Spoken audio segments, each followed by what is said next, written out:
ปอลุงก้อนหนึ่งมือพ่อนตึกมาจุกหลุดเล่นยาอยู่นั่นก้วยหนังเก่าเมื่อย่ำนั้นจังไม่หลวนก้อนหนึ่งคิดตัวลงมาเสริมมันเสียเฮ็ดให้เขาตั้งสองก้อนเลยตื้มมาเจ็บเสียสึงที่ซ้ำปอเลยขึ้นห้องยาว่านำถึงว่าเมื่อย่ำนั้นนั่นซ้ำปอลุงในซ้ำมาอยู่เป็ดตีเนื้อตัวไอหลวนก้อนตกลงมานั่นอยู่เย้าลองตั้งมันแต่ปอลุงก้อนไหนเป็นมหาเศรษฐียืงเยอะปัวมันยามผัดยันมีนางมันมาเสียมือเลยมันจังเลยสาวลูกน้องมันก็จ้อมจับเขาหามีนางมันไว้เสียเปียเฮาผัดยันออกมาเฮินนั่นบ่เมียปียเฮานั่นลืบเมียปียเฮาออกมาเสียเลยออกมาอยู่ด้านนอกเสียมือเหลียวในมีลูกยิงก้อนนึงในเขามือเหลียวสู่เลยลูกยิงเฮาที่เป็นซื่อเหือมฮู้เนาะเขาสองก้อนไม่ลูกไล่ไข่เขาซอยสิหาเล่งกันมาเขาเลยยินว่าลูกยิงเขาไล่เฮียนอยู่ห้องเฮียนตีนึงในเขาที่เฮาก็สอบเขาด้วยคะแนนมื้ออย่างนั้นปอลุงก้อนในก็สังรัดว่ามันเต็มกว่าสอบเขาหาก็เหลียวมันกวยเนี่ยอยู่ย้อนปัวมันมาจอมสอบเขาหาลูกยิงมันเลยถึงตีเฮ็ดไอ้หลวนคนนั้นคิดตัวเหิมมันนั่นขนาดไหนเมื่อมันฮู้โตขึ้นมานั่นก้วยหนังเก่าเมื่อเฮียนั้นก่อนเป็นลูกน้องมันก็สายเรียนเข้ามาหาย้อนปื้อเมื่อไหนเฮ็ดเฮาพี่ไอ้หลวงเฮาเลยตื่นมาเจ็บจังไหนปอเลี้ยงเฮาเลยเป็นจังไหนเนี่ยย้อนปื้อเมื่อไหนไอ้กาไอ้ผู้ชายคนแหนมฮู้ว่าตีเตมันอย่าปอเลี้ยงเขามาอยู่ที่นั่นครับตัวไอ้หลวนเนี่ยมันจังไหนตามมือเข้ามาในหลวนเนี่ยอยู่เย้ามืออยู่ในมหาทยามก็ขึ้นจังไหนเฮาได้ไอ้เขาย่ำนั้นก้วยหนังก็มันก็สังเลยหาหางผามันปีนได้แค่ผานั้นจังไรปากไปลูกน้องมันเพิ่นบ่ปีนตายลงกว่าเฮ็ดนั้นมือห่อนมาด้วยหางผามันอยู่นั่นก้วยหนังก็ตีเงาโหมันก็สังเลยโปเป็นมาห่อนเขาผางยากันเฮ้ยดีเตมันก็ปีนจังไหนลงนี่ว่าเสียไอ้หลวนก็ในคิดตัวเสือเฮาอยู่ก็เฮาเลยปีนจังไหนกว่าลงมือพ่อมันตึกวนกว่างอยู่ก้วยหนังก็ลูกน้องมันก็ตึกป้องหลายอยู่เฮ็ดนั้นย้อนปวมหัวเป็นตัวมันเฮ้ยไอ้ได้มั่มเลยยินฮะเขาลัดตัวมือเหลียวเนี่ยมั่มปุ้ยนาเขาได้สีแล้วล่ะเมื่อนั้นมันกล่อมเขาเจออีสังสารปากลูกน้องมันปีนไปที่นั่นเทียงกำหนึ่งเยี่ยก็สายเรียนเข้ามาหาขับตัวมันอันนอนไว้อยู่นั่นมันก็สลายมาตุกย้อนตีขับตัวมันนั่นว่าออกมามือเหลียวนี่เอาขับตัวเฮามาปั่นเฮาขึ้นนี่นะมืออย่างนั้นลูกน้องมันก็สลายมาหันแม่นเสือเสียไอ้นี่มึงมาเฮ็ดให้หยังปอเลี้ยงเฮาหรอเลยมือเฮ็ดให้ปอเลี้ยงเฮาเลยตื่นมาเจ็บยาเมื่อตื่นมาเฮ็ดให้ตีเขาเทียงซึ่งไหนมืออย่างนั้นมันก็สารว่าเก่าในเป็นปอเลี้ยงสูงมือตื้อว่าคือเที่ยงเลยเขาย่ำนั้นลูกน้องมันก็อำอยู่มันใจย้อนปัวมันอยู่ที่เด้อครับตัวล้วนนั่นก็ลูกน้องในน่ะบ่มันอยู่ก็มือลูกน้องมันเลยหันเจนเยอะก็จังได๋อยู่ว่าเป็นมันใจอยู่เยอะปอเลี้ยงเขาเนี่ยก็ตึกมือนักอยู่คั่นเนาะตึกเจี๊ยบแก่นี่มันใจก็ตึกยักด้วยหางผางไอ้ล้วนนี่ไอ้นี่ก็หน้าตาก็เคยเล่าลิวเองก็นี่ข้าเสียตัวเอาค่ะไอ้ล้วนก็ในเฮ็ดห้องเฮียนเตียนลูกสาวสู่เฮียนนั่นเหมือนกันนั่งเก่าเขานี่โอ้ไอหลวนก็ในก็อาสากวมป้อปืนอีสังกะตั้งลูกสาวก็ลงนี่เขาเป็นได้ก็โฮมจันกันในฮะในมาลองได้ก็คากวมเลยจบด้วยลีคาโปเล่เฮาและยินมาว่าไอหลวนก็ในใกล้กว่าที่ร้านขายข้าวซอยเมเล้งนั่นในว่ามังเผาที่ฮู้จักลูกสาวโปเล่เฮาก็เป็นได้เขานี่นะเมื่ออย่างนั้นมันก็จังได๋สาลูกน้องมันกว่าขับขึ้นกูซื้อกูไล่นางหือขับตัวมันติว่าอยู่ขึ้นที่เก่านั่นในเย้าโปเล่เฮาคารู้ติสิเฮ็ดซื่อคาล่ะมื้อละไอหลวนนี่ตึกขึ้นเฮียนอยู่ก็ดีกว่าขึ้นเฮียนจอมสหาลูกสาวก็นั่นอยู่นะเฮ็ดนั่นเสียจังไรตัดมาที่ห้องเฮียนเตียนมันขึ้นไว้อยู่นั่นที่ห้องเฮียนได้ก็ล้วนเฮียนตั้งนำตั้งหลายตัวเรียนหมากนางอยู่พ่องแย้มหนังนั้นผู้หญิงจังได๋ก็จังไรวันกันเข้ามาที่ในห้องเฮียนนั่นมันใจก็ตึกวนอยู่ว่าผู้หญิงก็ละที่เป็นลูกสาวเขานี่ล้วนเฮียนจังได๋ซ้ำอาสักหมกปันเร็วกันหมดที่จึงหาในก้อยกะอันเป็นสังสายซื่อคือเฮาเลยปูดกันมาสายคออันนึงจึงก็ลูกสาวเฮาตื่นเสือใส่ชุดคออันให้เย้าย้อนปัวมือย่ำนั้นมันก็แล้วใส่คออันนึงปานไว้เมนางมันนั่นจึงก็ลูกสาวในตื่นห่างดีสิเปิ้นที่ห้องเฮียนให้กว่าสังวัดได้ก็เขาเลยเจอซึ่งโหนในก็เตรียมมาว่าเลยเจอในค่ะเขาที่มาสืบปันแทงค่ะเมื่อสุงค่ะมันใจแน่เป็นก้นเฒ่ามาอยู่ที่เนื้อขับตัวหลวนเฮียนแลมาจอมหาลูกสาวมันอันมีที่ห้องเฮียนในบ่นอยู่ว่าลูกสาวมันที่เป็นก้นเจ้าหืนในนั้นเขายันนั้นจังมีอ่อนก้อนนึงไปเข้ามาที่เนื้อห้องเฮียนในเฮ้อเล่าลิเวเต้นังก็มังเผาเป็นลูกสาวเขาในตัวก้อยกว่ายี่อ่อนก็ได้เป็นเจ้าของขับตัวก็เลยเสริมมาตัดสิอ่อนก็ได้ซ้ำใกล้เปียกกินไอผู้ชายก็ได้เตี้ยว่ามือย่างนั้นตีเนื้อสายตามันก็ยี่อ่อนก็ได้มือหนังมีนางมันนั้นมือหนุ่มนั่นดีเหลี่ยมพี่ดำเปิงอันนั้นก็เขาได้เป็นลูกสาวเขาในตัวมันใส่สั่งถามว่าสูเป็นลูกสาวมหาเศรษฐีลงใน5ตัวแต่ยี่อ่อนก็ได้ก็เปลี่ยนวนกวางย้อนผู้ไอผู้ชายก็ได้กูมันนั่งมาตัดสิเฮ็ดสาววันเหมือนในเขาเปียกเปิงกว่าแล้วนั่นเฮาสู่กว่าซื้อบันดาลกินเฮาไหนเป็นสันในสมมาตบมาที่เฮาคือเหนือในเร็วในน้อยี่อ่อนในก็อำหัวก้นนั้นอำเจอใจหนุ่มอ่อนก่อนมันยำเป้กินมาดัดสีนั่นจังไรเฮ็ดเกียงเสลามเฉถ้าอย่างนั้นได้ก็มานั่งขอสังเรากูก็มาด้วยที่ในรู้ไอ้ผู้ชายคนไหนปวดได้ก็เฮาเสลามคอย2-3ก้ามได้เขาตื่นลูกเรียนก็สมควรกำเหลียวนั่นได้ก็เฮาในอำไปป่นกว่าเฮ็ด3อย่างนั่นก้อยเขาตื่นลูกมายอมตั้งผิดกำเหลียวเยาว่ามื้ออย่างนั้นยิ่งอ่อนก็ในก็อ้วนว่าไอ้หลวนนั่นติมาอ่อนๆมาได้จังไรปลายกว่ากำอย่างนี่ละอย่างเฮาก้อยเฮ้ย2อย่างนี่บ่นำถึงว่าถึงอย่างที่3แล้วก็ใส่หนุ่มอ่อนก็ในอำเลยปลายกว่าอีสังสู้มันนะอำเลยยอมตั้งพินิสังเขายามนั้นถึงตีมันนั่งซ้ำปอปึงเสือลงกว่าเฮ้ย วันเหมือนในเป็นหลากหลายหลายเป็นชาวในสุ่มก็ย่ำดังพิธีเขาเลยตอนตามันใจแต่เขาเจอลงในกวยจอมหาลูกสาวมันกวยลูกสาวเขามีดีในเด็ดๆในสายคอนั้นตื้อดีมีดีลูกสาวมันแต่ในกว่าจอมหาที่คลองนอนได้กว่าตอนแต่ยี่ห้อก็ในกดสั่งว่าไอ้หนุ่มนั้นเดี๋ยวมาย่ำดังพิธีมันบอกในได้เฮาเตรียมว่างคว้างปันเขาง่ายๆกวยกะไอ้ผู้ใจก็ในย่ำดังพิธีสันนิมันนั่งจากในปากมันนั่งเป็นที่นั่นเหี้ยย่ำนั้นสายคอมันนั่งก็จากในเสียงออกมาตีเต้มันก็ยี่ห้อก็ในย่อันเป็นลูกสาวมันนั่นห้าหันถึงสัวสูเป็นดัวนั่นแหละห้อมเอาดังพิษสัวในอย่าไปมาสู้อยู่ซ้ำเฮาเฮนันเสียมันใส่ก็สังได้ไปผาดออกว่าถึงตีหมู่ซุ่มเขาจะได้ซ้ำพอเปิงหูเปิงเจอลงไว้นี่แต่ก็สู้เป็นถึงลูกสาวมหาเสถียรหลวงเป็นสังแรกเขาให้จะไหนที่สู้ได้ย่อมง่ายๆอยู่ฮะด้วยการดูยิงมันได้อ่ำจะเสถียรหลวงอีสังมันมาเป็นเหรียญแต่ก็มันจะไหนก็ว่ามันเป็นมหาเสถียรหลวงในนั้นเฮากว่าสั่งสอนเขาได้ดีเลียวนะมันนั่งสังขึ้นนะก็เยอะเขาละห้ามค่ะมันเป็นรองสู้ยุงอีสังเทียงได้ก็สู้ในเสรีนาป่นตีเยาวะเนี่ยย่านนั้นตอนตามมันใส่ก็นางหือตีส้มไข่หันลูกสาวมันนั่นสั่งไรมาตีข้องผู้ยิงเขานอนนั่นเขาย่านนั้นก็นางเก่าสั่งไรมีคู่ก้อนหนึ่งมาหันมันใส่เฮ้ไอ้ในมาอย่างที่ไหนเนี่ยเป็นสั่งไรสูมาเฮ็ดตัวสั่งซิมจังไหนโอ้ใจสั่งข้าพิดตีเขาในข้าได้ย้อนกว่าก่อนเอาก๋วยขี้ลิงกับมึงมันใจก็สั่งวนอยู่ว่าดีเฮ็ดจังแท้ซุ่มเขาย่ำนำหนาเนี่ยดูหาลอกไล่ต่างเมียวเดี๋ยวเลยปืนเข่าหา5ตัวว่าลาก็ได้อยู่ว่าถึงว่าเมื่อย่านนั้นค่อยนางเก่าสั่งมีหลวนเฮียนอันให้เสพปืนตีโนเฮียนนั้นไปออกมาย้อนปัวหมู่ซุ่มเขาจะไหนใกล้เป้กินมันใจมาอยู่ตาเสมือพ่ออันปลุงก็ในอ่ำไปเขามาอยู่ที่เนื้อขับตัวไอ้หลวนในนั่นย้อนปัวมันใจเป็นกู้นวลคาลูกนอยิ่งสาวห่างลีเฮาสูบซื้อมันเขามุนเป็นสังและสูบไปมันจังไหนวันเมื่อในเฮาได้สั่งสอนสัวในไอ้เนี่ยเขาย่ำของนั้นค่อยนางเก่าคู่สวนนั่นก็จังนะพอสุดที่แฮมกันก็ออกกว่าที่ไหนนู้อ๋อไล่เขามาเลยไอ้เอาออกกว่าที่ไหนเมื่อย่างนั้นเขาก็จะไล่มาเตียนห่างสายตาก้นนั่นไอ้ได้มาขึ้นผู้ว่าราก็อิดได้มาเมื่อย่างนั้นมันก็สั่งไล่ตัวตีหมูซุ่มไอหลวนห้องเฮียนอันให้เสียเปิ้นใ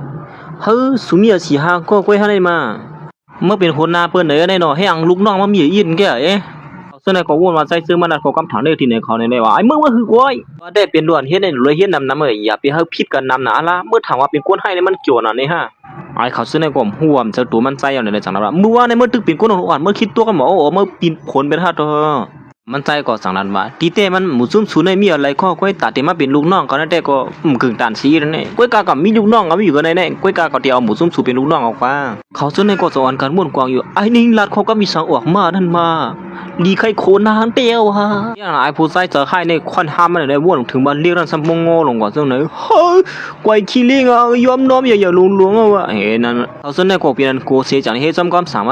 ันใจก็สลายปวงความนักที่เนื้อผืนลีกในก็เตรียมไว้บ่หือละลายที่ก็หัวว่าไอ้ในก็ถามว่าก็ที่เป็นลูกน้องที่นี่ก็โชว์ในย้อนปวงเฮ็ดก็เจ็บเลยในวันนึงมาก็ได้ตอบแทนขึ้นในวันไอ้ก็มันโชว์ก็อ๋อเฮาดินนับยามอยู่คั่นนะนั่นสิมันใจก็สลายออกมาเตียนเขาควบทบกันนั่นเป็นหือหลายสุกยาสั่งสอนเนี่ยจ่องเจอหือเมื่อย่างนั้นหลวนเฮียนจังได๋ก็สารคอความถังเลขที่เหนือใจซึ่งมันถึงเขาย่ำไปก็เฮาต้องไม่เขาอยู่ไหนเป็นสารสุ่มก็หาซื้อมาปันเขาล่ะสาวสุ่มเฮ็ดจ้อมนะเขาลัดความคอน2กำก็ทุ่มได้เฮียนโรงเรียนที่ไหนอยู่นั่นก้อยกายิงอ่อนก่อนเป็นลูกยิงอ่อนมันใจนั่นแต่ก็ซ้ำปึงอิงก่อนเป็นขับตัวไอ้ใจหนุ่มอ่อนก็ได้บ่สุ่มใครอยู่ที่นั้นย่อก็เน็ตปอกมือขึ้นเหี่ยวละฮะว่าแท้ตอนถ่ายยิงอ่อนก็ในก็ฮู้ตัวลีว่ามันนางนั่นอำเจ้าของเฮือนไหนก้วยกาไต้ก็มันนางเสื้อได้อ่อมฮู้ลัดเขากำถางแรกที่เหนือใจซึ่งมันสุยืมเจอเลยอยู่ว่าเฮือนที่นั้นเป็นเฮือนสุดเด็ดๆไหนตอนถ่ายยิงอ่อนในก็กลัวไต้ก็มันฮู้ว่ามันอำเจ้าของเฮือนนั่นได้จังลัดขึ้นมาว่าก็เหตุการณ์ที่นั้นพะก็ฮู้ซะเฮากูก็อย่าว่ามื้ออย่างนั้นมันใส่ก็จังได๋ซกโพมันขึ้นมาเสียเพราะฉะนั้นก็เฮาได้กลับสืบกว่าหาเจ้าเฮือนนั่นว่าเฮาที่เป็นเจ้าเฮือนเต้เนี่ยเขามาที่โรงเรียนได้ด้วยที่ว่าในก็บนฮู้ลงเต้มันแล้วเปลี่ยนมันกลมโกไว้อยู่หนังเก่าเดี๋ยวก็สังไรหิวพงโปเขามาเสียเด็กวางพวกมันกว่าแปดอยู่ยาวตอนตัดใต้ก็มานั่งเต้อำไปฮู้ปานนั้นเขากับสืบกว่าเลยนะเขาตีนาลีไอก้อยนั่นอย่างนั้นมันนั่งก็สังลาดอยู่ที่เนื้อเสมันว่าเฮาเคยปอกมือที่เฮือนเฮามีเฮาไขเขาช่วยเอาโตอย่างนั้นเดี๋ยวก็สังขึ้นละที่ใต้ก็นะก็อย่ามันแลลองในสูเฮาไม่เจออีสังเกตนี่ถึงว่ามื้อย่างนั้นก็หนังเก่าไอ้หลวนน้องเฮียนก็จะได้กับสืบมาหามันใจมื้อเดี๋ยวนี้มีข้าวยิ่งอ่อนก้อนนึงอันเมเขาเป็นก้นไข่เขาซอยนั่นในอยู่มันใจก็มาเลยพูดเจอนั้นสายเน็ตเรียนออกกว่ากำเร็วอยู่เย้าเขาเสนออ่างที่มาขวางตั้งมันใจก็มันใจมันเขาเจออีสังจังไรเรียนพูดออกกว่าซึ่งนั่นก้อยมันใจได้วนว่ายิ่งอ่อนก้อนลูกน้องมันกับสืบมาหานั่นเป็นลูกยิงมันก้อยมันนำหัวลูกยิงมันก็ซ้ำป้อมีอยู่ภายหน้าภายตามันใจในเย้าไอเขาเสนอก็มาล้อมหอบยิ่งอ่อนก้อนว่าเมเขาไข่เขาซอยออกตอนว่านั่นมันใจก็สังไรฮอดมาถึงที่ไหนเฮ้ยพี่ไอหลวงฮอดมาถึงที่ไหนหานั่นมาใครบ่นั่นก็ในคันได้อันผู้หญิงก่อนสู่สมหานั่นค่ะนะแต่ยิ่งอ่อนก็ในกว่าหูลองสัง มันนั่งก่อกลัวคนมาเฮ็ดให้ที่มันนั่งเนี่ยปีนั้นเราลองกูไว้อยู่หนังเก่าตอนตัดใจเสื้อมันก็ถามว่ายิ่งอ่อนก็ไหนเป็นลูกมันเต้ๆเนี่ยยิ่งอ่อนเนี่ยก็จังถามว่าปีมีลองตั้งอีสังขารเนี่ยอย่าไปให้อีสังติค่านะสุ่มเจอคนที่ไหนฮะเจอค่ะจู่ๆว่าหือเลยสุ่มอะไรยินฮะปีไอ้เฮาถามสุดเนี่ยยิ่งอ่อนก็ไหนก็กูสิลาดขึ้นมาว่าเจออยู่ค่ะที่เฮือนเฮาใครเขาช่วยเอาตัวเนี่ยพอเลยตั้งเมเรียกเฮามาเนี่ยจะลองยังไงใครเขาช่วยเอาตัวสิเนี่ยเฮามาขึ้นโรงเรียนเขาเนี่ยเหมือนมันใจหัวยิ่งอ่อนก็ไหนมีปอมีเมใครเขาช่วยเอาตัวเลี้ยงอยู่ในก็จังได๋เตตัดเชื่อจะว่ายิ่งอ่อนก็ไหนมันจะลูกมันปอมีปอเมที่นั่นเตี้ยอ๋อเฮาว่าได้สวกว่าแล้วบ่นั้นก็ยินจมเดียวค่ะนะปียินจมเดียวที่นั่นมันนั่งก็ดังเรียนออกไว้เขาอย่างมันก็จังอีกหลานไอ้เขาจะได้ชุมปองเจ้าสีท่าเฮาสุหาน่ะเป็นคนที่ในอาศักที่มีหมอก18ได้นี่เจ้าล้วนมีปอมีเมล้วนนั้นที่มีเมกว่าเหลียวนั่นฮู้ฮ่าเฮาก็ฮู้คันเลยเพราะว่าใครเขาช่วยเนี่ยก็ดักมาไปโดนหมดที่นั่นเหี่ยวมื้อพ่อนมันใส่ตึกป้องล่ะไอ้ล้วนเห็นเขาอยู่นั่นก้วยหนังเก่าไอ้ลูกน้อง3เสริมมันก็จังได๋กับสืบมาหามันใส่ที่หางเฮียนอีสังก็ปานนั้นเขาว่าเนี่ยที่เอาอีสังก็เอาเหี่ยวละเขาว่าแท้ก้อยคาโปลีเฮาก็เฮาที่หางเฮียนโปลีเฮากินได้พักกี้เมืองกอก2เจอก็อย่างนั้นมันใส่ก็จังวนเลยขึ้นมาว่าหลอนมันกี่พักกี้เมืองกอกอำไรในนั้นลูกยีมันในก็เตรียมกินพักกี้เมืองกอกไรมื้อหนังมันแล้วใส่ก็ที่เอาหลอนในสิกว่าซ้ำหาลูกมันไหนยสิมันใส่ก็จังได๋มันเสียเงินเสียถามเลยคนซื้อไหนอยู่ยในเขาซื้อในหย่องกว่าเยอะในมันนางสิแจกข้อมูลให้แหนไอ้ลูกน้องหลอนเฮียนในก็เปิ้เอาเส้นไม้ให้นั่นน่ะมันใส่ก็จังได๋แจกเงินสิถามว่าเอาก่อนเลยซื้อใส่ซื้อคือเฮาว่าจังไหนนะที่เฮือนเฮาขายข้าวซอยก็ว่าเฮาดื้อหากวนอยู่ในลองในมันจะอยู่ก็เป็นเฮาแนวนั้นนี่เขาเป็นพี่น้องนางสูงออกขวาละปานนั้นก็ขยันยิงอ่อนนั่นก็จังนั้นว่าเฮาซื้อจังไหนมีเฮาก็ขายข้าวซอยเหมือนกันนั่นก็กุ้ยกับปัวเฮาในปล่อยพาเฮาเป็ดกว่าสิมือกุ้ยเรียกก็นี่นั่นนี่นินเบียดนี่แต่มันก็ค่าใจซื้อมันปันเงินเต็มว่าพี่ไอเป็นพี่ไอเคยนี่เด้นี่กุ้ยมันหือดีกว่าเจอลอกตังแล้วนี่กุ้ยกับมันหือดีกว่าเจอย้อนก็ในใครเงินในลาดกุ้ยออกขวาละปานนั้นก็เพราะฉะนั้นยิงอ่อนแทงก้อนนึงก็มายิบเงินในสิเลียนออกกว่าแทงเฮ็ดนั่นอยู่ยาวก็ล้วนเฮ็ดแทงก้อนนึงจังเลียนเข้ามามันใส่จังถามอาซักมันเฮาอาซักไรเศร้าของเขาเอามื้อเหลียวนี่อย่างนั้นก้อยหนังก็ก่อนเป็นลูหิงเต้ๆมันใจนั่นก็จังได๋ฮอดมาถึงที่ในเสมาเสียกเข้าบันเพิ่นจังได๋ซ้ำซื้อบันเข้าได้ก่อนสู่ใครหือเต้ๆได้มาตาลูหิมันก็จังละตีเนสมันว่าก้นๆเขาซ้อมหานั่นก็เป็นเฮาซื้อเมียเฮาก็ว่าจังไหนก้อยกะมันนั่งซ้ำบนว่าอายผู้ใส่กว่าไหนติอันยาชื่อเสียงมันในว่านั้นเจอว่าลอกไล่จังไหนนี่สุดังเสมาอ้อเจอได้ก็เฮาก้อยจ่องเจอสุคือว่าจังหือไหลย้อนปัวได้ก็เฮานี่กินนั่งกินปังไหลและพักกี้เมืองกอกอำไรนั่นยึงมันใจเลยฮู้ซื่อนั่นก็เปลี่ยนตกสะลงกว่าเฮ้ดันเจิงก็อยู่ในมามันใจก็เมื่อเลยฮู้ว่ายี่อ่อนก็ในอำกินไรพักกี้เมืองกอกก็เปลี่ยนตกเสลงกว่ากำเหลียวมันนั่งก็สังหลัดว่าเจ้าอยู่ห้อมกินพักกี้เมืองกอกเลยก็ว่าตีเฮือนเฮานั่นอำไข่เขาช่วยออกโตมันนั่งสุวรรณนั่นก้อยกาตีเต้มันแน่มันนั่งอำเขาย่ำหับลองเต้มันก้อยโอ้สุ่มไข่เขาช่วยก็อย่าไปมาขวางตาเฮาซะหน่อยมันนั่งก็ตึกมาลาตีใจซื้อมันนั่นอยู่ว่าสู่เขาย่ำตั้งพิธีเฮาในก็สุ่มย่ำหับไหนนี่เนาะสู่มาหาลอกไล่มันนำบ่เป็นดันในสู่เซอร์ลอกไล่เจ้าหน่อยสิเฮ็ดให้เฮาเข้าเสนอสู่ก้อยจ่องเจ้อเฮาฮู้อยู่เยอะว่าลอกไล่ศูนย์นั่นมื้ออย่างนั้นมันใส่ก็สังหลัดตีลูกสาวนั่นว่าเฮาว่าเต้ศูนย์เน็ตอ่อนเอาก้นศูนย์นั่นออกกว่าไกลๆแล้วเฮาคันหันหน้าศูนย์ไหนเย้าเขาอย่างนั้นเขาก็สังหลัดหันแม่นป้ายเตียนมันเตรียมลีกไว้นั่นว่าเลี้ยงเขาก้นที่ในโรงเรียนให้นี่อยู่สู่วันว่าสู่เป็นพาละโรงเช้าที่ไหนเป็นโรงเช้าอันชื่อเสียงเยอะหลายๆสุดที่เอาตั้งกินที่นั้นมาเลี้ยงเปิ้นนั่นได้เป็นเอียนย่อมื้ออย่างนั้นยิ่งอ่อนนี่ก็น่ะฮือบ่ได้ทางเยอะมันเลยสังหลัดขึ้นมาว่าพวกกูก็เคยกินนั่นแต่เฮาตื่นติอ่อนกว่ากินกวยลองไหนอย่าไปไม่เสยล้าๆนี่อยู่เฮ้ยเสยติหานี่ติอ่อนเฮากว่ากินติหานี่มาใจเสือมันก็สั่งขึ้นว่าสุขวันในสุติเลี้ยงเปิ้นตั้งหมดตั้งเสียงไหนเนาะนางก็ล้อมขี้เสยเนาะก็ด้วยกาไต้ก็มันฮู้กูนูโหสิละขึ้นว่าไต้ก็เฮาจังติกูเสยหยังเขาเป็นลูกมหาเศรษฐีหลวงซึ่งไหนเจิงก็เป็นลูกมหาเศรษฐีหลวงก้อยกาเขาทั้งสองก็ปลูกไปฮู้จักกันนั่นขนาดไหนว่าสุ่มเฮ็ดไรก็สุอย่าไปลาดเหี่ยวละฮะว่าได้สุดที่เฮาเปิ้นมาส่งตั้งกินที่ในไร่อยู่ให้มันนางก็สั่งละให้เกียงกับสืบว่าก็ไล่เฮาได้กับสืบเปิ้นมาส่งมื้อเหลียวนี่โอ้ยก็ว่ามันมีเงินเตโลจะให้เกียงละว่ามื้อในคนนำหนาลาเปิ้นมาส่งถึงที่ในอยู่ในว่าเฮาติสั่งกำพองก้อยเฮาติ่มสั่งน้ำเหี่ยวก็มันจังไรลาดีใจซื้อมันนั่นว่าสุก็กินส้มก็ไล่อยู่รู้ร้อนมันลาจังนั้นได้ก็ข้าใจซื้อมันเป็นคนใส่กามันนั่นก้อยอ๋อเฮามีมึนกรรมมันมีเยอะบ่เป็นแต่นั่นเนาะสุมีกรรมจังไหนก็เลี้ยวว่าบ่ได้ก็เมื่อเขาย่านนั้นก้อยหนังเก่าลูกน้องมันใส่ก็จังไรฮอดมาถึงเฮ้ยเป็นเผานั่นมาเขายันโฮมบ้านลูกนอกตั้งน้ำตั้งหลายสังไรแดดเลียนของเขามาที่ในกำเหลียวอยู่เยอะเมื่อหล่อนเห็นในหันหมูซุ่มเขาซื้อในเลียนเขามานั่นก็อ่อนกันตุกเจอสิเนียอ่อนกันเลียนไปกำเหลียวอยู่เยอะมันก็สังไรไปลงเขามาหาใจซื้อมันเฉยว่านับยำซอไรนักกาเขาหลวงเขาอยู่ค่ะหมูซุ่มซื้อเอาตั้งกินเขามาเมื่อเหลียวในรู้เนี่ยเอาหนักเขายันเขาก็สังไรเอาตั้งกินตั้งน้ำตั้งหลายเขามาเอาถึงตีหมูซุ่มเขาสะพดตุกเจอลงกว่าตั้งกินกาคันเยอะหลาย โอ้ในเป็นตั้งกินกาขันเหยาตีนห้องลือเศร้าหาเราพุ่นลงในเจ้าว่าห้ามต้นยำกินสิปอเฮาจังไหนน้อยอ๋อลูกให้กินยาเขาแต่มันนางก็สั่งว่าเฮาดำเลยสั่งจะให้นี่เป็นสั่งเลยเขามาส่งปันละนี่ขยันมันนางก็วนว่าใส่เสื้อมันนั่นตังเสือซื้อมาปันมันนางตีเตมันก็ตังเสือมาซื้อปันเฮาตึกมาเอาสิริหน้าตาอยู่มาเฮ็ดเกียงลาเตอร์ลาหนูอยู่ตีเตก็เขาโอ้เขาเจอเฮาในวันนั้นแต่ได้ก็มันนางก็สั่งว่ามีแต่ก็เฮาในก็ยาวอันที่สั่งมาเลยคู่ของเสื้อนี่อยู่ก็สั่งเลยมาละที่ใส่เสื้อมันว่าตั้งกินอันลืมเมื่อในนั่นแหละสู้ตึงติเลยกินอยู่ก้อยปะด้วยละอย่าไปว่าเจ้าไหนได้ก็สิไลของวันเจ้าหนังเขาพอเขากินก็มาคุบก้อมน้ำใบก็เลยกินเยอะนะพอสุมาคุบก้อมน้ำใบนั่นแหละตึงติปันคิวกินอีกไว้อีร้อยอันเหลือมันนั่นเฮ็ดได้เลยกำนึงได้อันเหลือมันสูเดิมเลยกินเยอะนี่อย่างนั้นลุงน้องใจเสื้อมันก็สั่งว่าให้สั่งหมูซุ่มเขาลัดเขากับถางเล็กทีหนึ่งโปลิ่งเขาบ่เป็นอะไรในมาอย่างนั้นมันก็สั่งให้ตัวหันแมนเสิร์ฟลูกยิงใจเสื้อมันนั่นสิว่าเฮ้ยหน้าตามันเหมือนกันเต้แล้วนี่บางเผ่าโปลิ่งเขาในทั่วพันลูกสาวมันเยอะให้ในตัวกวยกามันนั่งซ้ำลัดเขากับถางเล็กทีหนึ่งใจเสื้อมันไว้เลยโอ้ลุงเนี่ยหันขอความลัดเขาความลัดความสาเขานั่นสิเดี๋ยวเอาไม้ตั้งกินนั่นป้ออีสังเทียงละเปลี่ยนเฮาวนน้ำห้างก็เหลวก็เยอะในมามันตื่นเซอร์ลูกโปเล่งเฮาหรอบ่เปลี่ยนจังไหนลัดขอความเปิดในวินี้ไว้มันก็สั่งขึ้นมาคู่ของตั้งกินคือเข้มลงเสื้อไหนตีเปลี่ยนกว่าไรซื้อหือห้างเฮ็ดให้บนต้นตาหมูซุ่มสูป้อมเซอร์ต้นตาหมูซุ่มเฮาซ้ำตีเป็นต้นตาเพอละหรือสิใต้ก็เฮาเหี่ยวตีมีเพออันยิ่งใหญ่สิเปิ้นตีนโฮงเฮียนเฮานี่ส่วนตีบ่นว่ามันเป็นของเพอละลาดมาเลยนะเป็นของเพอละอย่างนั้นลูกน้องมันใจก็สั่งไล่เอาเขานำตั้งกินเนี่ยมาตำบั่นมันใจกำเหลียวอยู่เนาะเฮ้ในขณะปลิงเฮาค่ะชุ่งสว่างค่ะแลเมื่ออย่างนั้นผู้หญิงก็ได้แดมฮู้ขี้สังถามว่านั่งซื้อมันเป็นคนก็สั่งมาในว่าเว้ยกามันหือดีกว่าเจอเป็นโปเขาก็สั่งมาก้วยน่ะนะมันใจจังลูกขึ้นมาสิลัดว่าวันเมื่อไหร่สังว่าเพลใครในก็ปานเช่นไม้มาสิป้อมีข้อมูลดีๆในก็แก้ตั้งเหรอเนี่ยถามมันนั่งก็วนว่าใจซื้อมันเฮ็ดปันตอนตามมันนั่งเที่ยงว่านั้นแต่ก็มันนั่งสั่งถามว่าในเป็นตั้งกินอันสูบินก็สั่งมาเป็นสั่งเลยเขามาเฮ็ดนาตื้อให้นั่นนั่งก็จังให้แกงลัดว่าเขาเตือสั่งกว่าก้วยไปดันมาส่งก็อยู่มาในเป็นของเขาส่งมาเยอะเขาอย่างนั้นมันใจก็สั่งลัดตีลูกยิงมันนั่นว่าผู้ยิงก็ในเขาก็เป็นคนสั่งมาเยอะนี่กว่าเสียดไปเลยนะเขาสั่งฮอดมาถึงแล้วอำฮู้นั่นก้วยกะเขาตั้งสองก็ปลูกอำฮู้ซักกันแน่เลยมาเป็นผู้เขียนกันอยู่ที่ในห้องเฮียนในนั่นอยู่เฮานี่แหละอันสุสังนั่นปันเฮาตัวอีนึงดูแต่ก็มันนั่งก็สั่งว่าปันเขาตัวเลยชูจังติกูอีสังนั่งก็กลัวเปิ้นเงียบไหลสังลัดขึ้นมาว่าเฮาเคยกินเยาเฮาได้กึลือลองอันเฮาสั่งในเยาในวันนั้นนั้นคิงในก็สั่งลัดว่าก็อะไรอยู่บ่เขาเคยกึลือลองสั่งนั่นก็ล่าสุดได้ใส่กาลูซุมมันตา5%นะ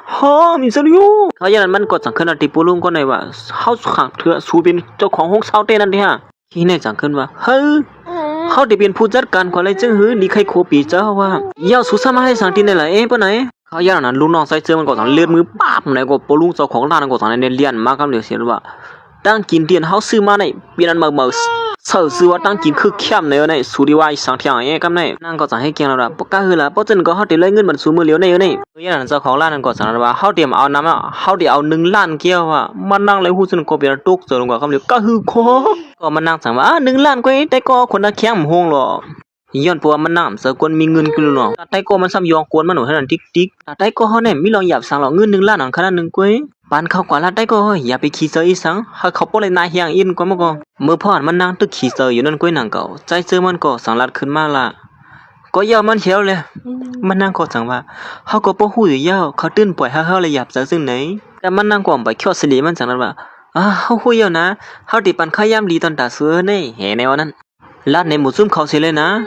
ว่าเขาตั้งหลายผีป่นมาในสูเจอเงินเผาในนั่นเตียนสูอยู่เศร้านั่นก็เปลี่ยนเฮือนเผาในสูก็ลาดในหมู่ซุ่มเขาสิแลเหมือนมันนั่งและยินข้อความเสนอก็โมโหเสือในเสียเกียร์หลังขึ้นมากำเหลวย้อนปัวมันนั่งเหตุการณ์ขายข้าวซอยจำเมเขาแล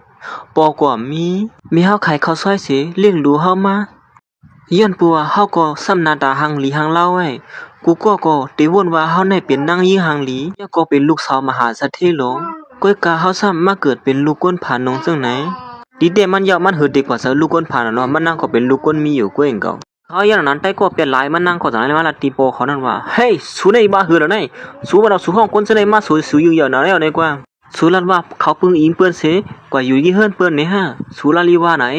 ตอนแต่ก็มันนั่งเตะลัดข้อความถามได้ทีหนึ่งใส่เสื้อมันปีเสือปีคอเมื่ออย่างลูกน้องใส่เสื้อมันก็ปิ้งปอเสือลงขึ้นมากำเหลียวเฮ้ยสูบ้าหืดนี่มาสองหมูจุ่มสูหือกวนอยู่ภายหน้าสูในเป็นก้นลงอย่างกาหืดในนั่นเมื่ออย่างลูกน้องใส่เสื้อมันก็สั่งเลยเหี่ยมันผู้ยิงเสน่ห์ห้างเผอห้างมันอยู่มือหน่อยเหี้ยวเสียแล้วทำก้าไอหลวนเห็นเขาอันเป็นลูกน้องใส่เสื้อมันก็สั่งว่าเฮ้ยเงียบเขาไอ้ละผู้ยิงเสน่ห์เนี่ยอยู่ เสียไอเขาเสนอก็สังเงี้ยวกว่าหลวนเฮียนเจออันลัดความไหลลองไหลตานั่นอยู่ยาวเฮ้เป็นสังไรสุเฮ็ดถึงแต่ไหนล่ะนี่นะเขายันมันใจก็สังว่าการลำก็มันดื่นเพียงการลำก้อยข้าเฮเป็นนกยูในได้มันดื่นเป็นความไรก็หู้หยุ่นซื่อหือตีเต้มันก็สู่เป็นก้นซื่อหือเป็นลูกก้นผ่านก้อยไหนนั่นก้อยมันใจอ่ำหูมันลัดคอความอันได้ออกมานั่นจกแต้งมาโหเสลูกยิงมันกาหือเนเฮาปันตื้อตามมาสู่เป็นไรปอกไรก้ามยาวปอกไหนเป็นก้ามลื่นสุดนะลาดมาแลว่าสู่เป็นก้นเผาเต้ๆในนั่นสวมเจอก้นมักมีหลองเจอลาดให้เปิ้นบ่เลยฮู้เชแลมื้อย่านนั้นก้อยหนังเก่าเสียงพงลูกน้องใส่เจอมันก็สังหลังขึ้นมาฮะว่าหือก็ทุบหันก้นอันใครเข้าช่วยอย่างนี้ฮะมื้อเลี้ยวทุบหันลูกสาวบ่เลี้ยงเฮาอย่าเข้านะมื้อเลี้ยวนี่ฮะเจอติฮะเมื่อย่านนั้นก้อยหนังเก่าลูกน้องมันใจก็สังไรฮับพงว่าทุบหันลูกยิงมันย่อในอยู่ปีค่ะมื้อเลี้ยวทุบหันลูกสาวปีเฮาอย่าเข้านะมันใจก็มื้อเลยฮู้ซื่อนั่นเป็นอันตัวคุบเซิงกว่ากำเดียวเจ้าเดียเฮ็ดนั่นสิมันใจก่อนเนียนแลออกมาหาผู้หญิงก่อนว่าเป็นลูกสาวมันไหนนั่นผู้หญิงก็ได้ก่อมเซอเพอนั่นก็เป็นลูกพี่ลูกน้องกันตั้งลูกสาวมันนั่นก้อยตีเฮือนเขาเนี่ยขายข้าวซอยออดดอกมีแม่ก็เหลียวเหมือนเจ้าหนังโปเลี้ยงเฮาลานั่นเขาเที่ยงลองอย่างอันนึงได้ก็มื้อพุงเนี่ยเป็นวันเกิดเขาอย่าเขานะลูกน้องมันเจียนเฮียหาได้ก่อมหัวมาว่ายิงอ่อนก็ให้เป็นลูกมันไหนเฮียมันใจก็จังไรไปลองเขามาหายิงอ่อนนี่ยิงอ่อนนี่ก็จังละตีมันใจว่าเฮ้ยให้สังสูเขามาหาเฮาล่ะนี่ยิงอ่อนนี่ก็ห้อยใส่คอเตียนมันยามผ่านให้เว้นนางมันมือมันหนุ่มนั่นหนังเก่าย้อนเปิ้นซื่อนั่นแหละถึงที่เฮ็ดให้มันอกมันสะบะซึ่งหือก็ยิงอ่อนก็ให้เย้าเป็นลูกยิงมันนั่นได้อยู่เฮ้สุมาด้วยเฮาเฮ็ดสังบ่เป็นตันไหนล่ะนี่บ่ตันว่ายามผ่านกันเฮ็ดปอกเขาย่านมันใส่ก็จังว่าลูกยิงเอ้ยหาบ่คือก็มื้อย่างนั้นจังไรตัดมาที่ลูกยิงเต้ๆมันอันยิบใส่คออยู่นั่นพอย่านนั้นได้ก็เป็นหลายมันก็จังนั้นมาถามว่าเฮ้ได้ก็เฮ็ดสังได้ตั้งกินจังสู่เป็นก้นก็สั่งมาไอ้ผู้ใจก็ได้มาอ้างโอ้อ้างเจอให้อีเปียนนั่นอันนั้นก็ร้อนเขาลัดว่าสู่เป็นก้นผ่านในนั้นเป็นรองเต้มันห้าเมื่ออย่างนั้นก็นั่งเก่าก้นเหตุการณ์นั้นก็จังไรมาหาผู้หญิงก็ได้เสียแล้วว่าสู่เป็นยิ่งอ่อนน้องเธอเจอเขาอีสังค่ะล่ะเฮามีลีกเพิ่นบอกปันสู่เขานะเพิ่นเลียได้ก็ยินจมวันเกิดสู่ไว้อ่อนตั้งเหี่ยวมื้อผู้ก็เป็นวันเกิดสู่ย่อมเจออย่างนั้นก็นั่งเก่าแต่ก็เป็นหลายมานั่งก็จังไรยิบออกมาสิว่าเฮ้ยโอ้โหน่าเดมจะลายอยู่ไหนกาดอันไหนเป็นกาดอันที่ซึ่งเหี่ยวสิเปิ้นเฮาเลยยินมาว่าเก๊กอันนึงก็กาขันมันเป็น5เหเงินเขียวในว่าคนเหตุการณ์ได้ก็จังว่าได้ก็ห่างแฮนมันระดับเจ้าของวันเกิดเขานะยี่ใบคะแลตอนตามมันนั่งก็เป็นยินซัวมาอยู่นั่นก็มื้ออย่างนั้นได้ก็เฮ็ดนั่นเสียสังไรตัดมาขึ้นดีใจเจอมันเลยยิ่งอ่อนก็ได้มาอุบกันนั่นแต่เขาตีเฮือนเฮาได้มีแม่ก็เหลียวก้อยตีเฮือนสูนั่นขายข้าวซอยออโต้2เจ้าหือสูก็มื้อตีเฮือนเฮาตัดเสียมซื่อหือยังมาถามมื้อเหลียวได้ล่ะนั่นยิ่งอ่อนก็ได้วนกวางขอคำถามมันใจเฮ็ดสร้างวันบ่ได้สิให้ตูเปียกเปิงไว้ล่ะนี่ลัดมาซื่อๆเฮ็ดล่ะสุขเอาโอ้เอาเสปีนางเฮาก็สังไรสุรัตถึงซื้อเขาล่ะนั่นป้อมเจ้าเปิ้เขาสุติมาเฮาให้สังไรย้อนปัวยิ่งอ่อนก็ในแลตังลูกยิงเต้ๆมันนั่นเป็นพี่น้องกันจำเจอกันไว้เขายันมันใจก็สังไรนางลงมาสิถามว่าเมื่อพวกได้ส่งสูตรด้านหือเฮาติห้องสู่กว่ากินข้าวนะมันใจก็สังไรอยู่ที่เนอเสริมมันว่าเมื่อพวกได้เป็นวันเกิดลูนี่นะเฮาติใช้แตนขึ้นกูซื้อกูลองนั่นอย่างนั้นยิ่งอ่อนก็ในก็สังไรว่ามันตันอยู่ในวันนั้นก้อยกะซื่อก็มันตึกวนกว้างอยู่เฮ็ดนั้นพวกนี้เป็นวันเกิดพี่นางเฮาเขาอกเอาเสือพี่นางเฮากว่าทางเตะในวันนั้นยิ่งอ่อนก็ในซ้ำบนแทงไล่เฮ็ดนั้นมีเฮาก็ลัดว่าสุ่มและมื้อกินข้าวซอยที่เฮือนเฮาก็หือน่ะย่อเฮาว่าแต่โปซั่นนั้นปอกมือซ้ำเฮาในวันมื้อไหนเขาอย่างนั้นมันใจก็จังนั้นบ่เฮาปอกมือตีเฮือนเฮาติทุหันมีนางเฮาแน่ก้อยกะซื่อก็ย่อเขาไม่เคยทุบหันเขาจะมาเขาเจอถึงเขาก็หือกว่าเย้าเขาตีห่างเฮียนโคตรตอนอีสานมือปั่นเขานี่หมอกไม้ฮะดอมันจะอยู่อีช่างว่ามันใจก็วนโคตรตอนอันนึงอย่างอันนึงอันนั้นก็จวบมือฮะดอมือพ่อมันใจตึกวนกวางกวางขึ้นนั่นก็ยิ่งอ่อนก็ได้จังลูกขึ้นมาสิว่าก็ยามันเสียละพวกสุ่มใครมือก็มือเหี่ยวแล้วใจก็สารเตต้าเสียนเจอสิว่ามือกว่าวันนั้นก็มืออันตีกุยสากวนใจลงยี่อ่อนก็ได้หันลอยเฮ็ดสานมันใส่ก็ลักเคยคุยเฮ็ดนั่นเหี่ยวถึงที่เฮ็ดบ่เป็นตานั่นคนไรอยู่ฮะว่าแต่เฮ็ดนั่นเสเขาก็สังไรฮอดมาถือดิในเตียนเขาสองก็แม่ลูกอยู่เนี่ยหั่นนี่เป็นสันให้เป็นมาเป็นซื่อไหนล่ะเฮ็ดสังสุเฮ็ดตัวบ่ดันว่ามียามาที่ในสิปอกเหี่ยวหลงว่ายี่อ่อนก็แหนมฮู้ว่ากวนอยู่ที่เนอเสือนั่นเป็นคนเฒ่าเป็นปอลุงนี่เฮาว่าถึงว่าสุติทุกข้าคันเจอบ่เป็นตาในแห่ในวันนั้นเขาเนี่ยมันหย่องกว่าในตัวเนี่ยว่ายิ่งอ่อนก็ซึ่งหือก็เย้ายิ่งอ่อนนั่นก็จังนะเพราะฉะนั้นก็เขามือตั้งหน้าก่อนเลยนะกำก็ดีกว่าซื้อโคตรตอนก่อนนะยิ่งอ่อนก็ได้ก็จังในสันแขนมันไว้เที่ยงที่ซื้อโคตรตอนในสังเขามือลาวันเด้ไล่ซื้อโคตรตอนได้เป็นเอียนมือพ่อมาปล่อยมือยิ่งอ่อนในสิเลียนมือนั่นก็นั่นก็เขาอย่างนั้นเขาตั้งสองก็ผมมีก็สังไรมาผ่าใส่เป็นการที่ไหนเย้าเขาสองก็ในมาผ่าหญ้าเสือกันก้วยกาอาสาเขาสองก็ได้เปิงกันอยู่มีนางมันได้อ่ำต้องมันไหลย้อนปัวมีนางมันสัมปอเท้าเย้าคว้างบันอีกนึงนะคว้างบันอีกนึงเขาอย่างนั้นใส่ตาสองก็สั่งอะไรมาตุ้มตื้อใส่กัน ตีเนอร์หวนมันใส่ได้ก็มีตังวนมือพ่อนเขาตึงหนุ่มๆมือพ่อนเขาตึกหักกันอยู่นั่นเห็นนั่นเสียเมป้าได้ก็สังไรวานเขาตั้งสองก็เขามาตั้งเนินนี่เมป้าได้ก็สังว่าต้องมาย่อสองเสเฮาติกว่าเฮ็ดเขาพักมาเลี้ยงสูนะยิ่งอ่อนได้ก็อย่างห้องเมป้าก็ในว่าเมในตัดเสียย้อนปัวเมป้าในตัวถึงลุ่มล้ำมันมาสิมือก็เรียกนั่นย้อนปืนซึ่งนั่นในเฮ็ดเธอมันใส่ในทางผิดกว่ายิ่งอ่อนก็นั่นเป็นลูกยิงมันในว่านั้นตอนตามันใส่ก็ด้วยตีเนยเสียวนมือพ่อนเขาตุกข้ามาจอมกันแล้วกินข้าวซอยออโตข้าวซอยว่ามาอันวางกวยสูซ้อมเฮามาสิมากินข้าวซอยออโตเจ้าไหนตุกข้าโยสูสังละสุ่มเคยกินอยู่ให้โอ้อำซะซึ่งนั้นมือพ่องย่ำหลังนั้นแต่ก็มันปานกว่ามันไว้ที่แม่นางมันว่ามันดิว่าแม่นางมันกว่าอยู่เตียนมักมีเสเปิ้นในว่านั้นเตียนเขายิงเหยอนั่นในว่าสอนสูอยู่ซ้ำเฮาซึ่งไหนก็เฮาปิงปอเสยว่าสมาละอยู่ที่นเฮือนข้าก้อยเสตาไหนก็ปัวเฮาสองก็อำไปพาไปกันได้เฮามีตั้งเสือเสยมันใจก็วนถึงขึ้นเมื่อวันหลังเสมันนางเจียนจ้าอยู่เห็นนั่นน่ะเมื่อยันนั้นมีนางมันได้เท้าจังไดเอาข้าวซอยออกตัวมันมาปั่นมันใจก็เมื่อไรหานห้อยมีนางมันเฮ็ดข้าวซอยออกตัวนั่นก็มือนั่นก็สั่นๆใสๆเห็นนั่นเนี่ยเฮ้ใจหนุ่มอ่อนวันมื้อได้สู่เป็นสร้างล่ะนี่เฮ้วันนั้นมีมันก็ย้อนปัวฮู้ว่าเป็นไอ้หนุ่มอ่อนก็เลยเป็นสร้างในห้องไห้ล่ะนี่เจ็ดน้ำตาสิเลยมื้อยันนั้นมันใจก็โจตามข้าวซอยห้อยมือมีนางมันเฮ็ดที่นั่นเนี่ยเว้ยกะเขายันนั้นเฮ็ดให้มันใจเกียนข้าวซอยอย่าได้ออกมาตั้งคุณนะหาได้หมอยืมนี่นั่นแท้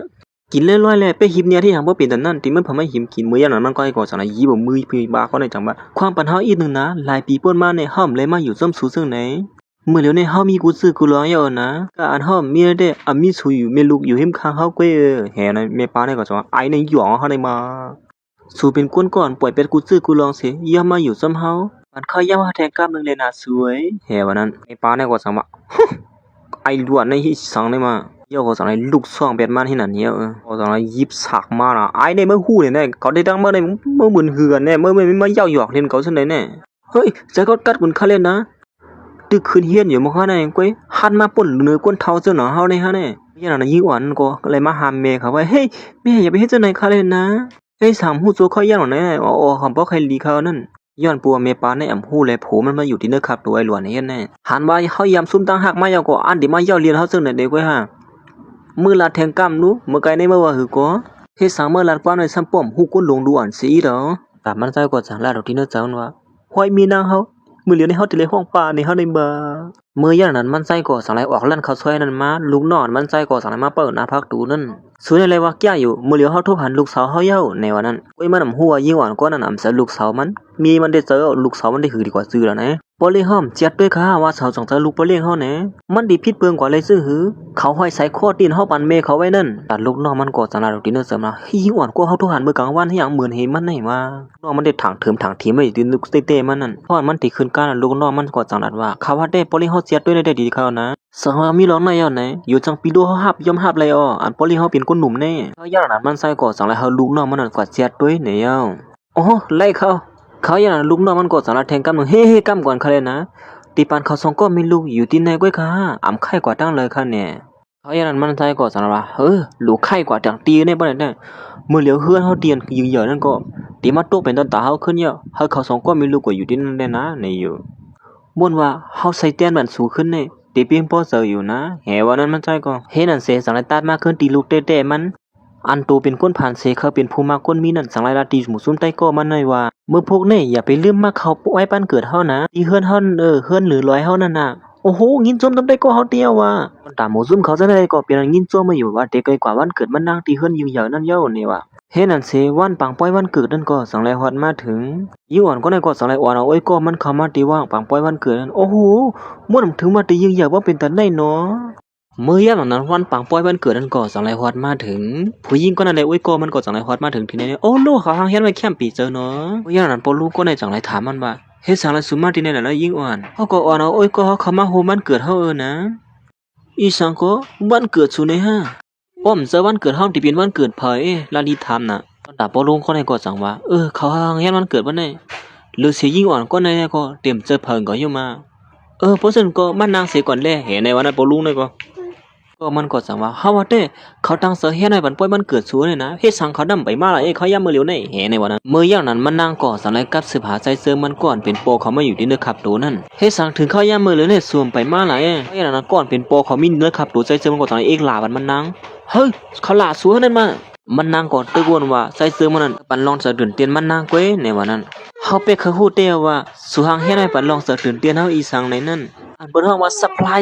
อันว่านั่นน่ะตายเตียว่าหือเตียก็ฮู้ supply อันว่าเด้อีกับสืบมาเฮาอย่างไหนนี่น่ะยิงอ่อนก่อนมันใส่ห้องแล้วก็สองนะฮอดมาถึงเมื่อซุงครับพี่ไปสังเลยมีสุก็เหลวก้อยล่ะแม่สวมมาจอมมามื้อนี้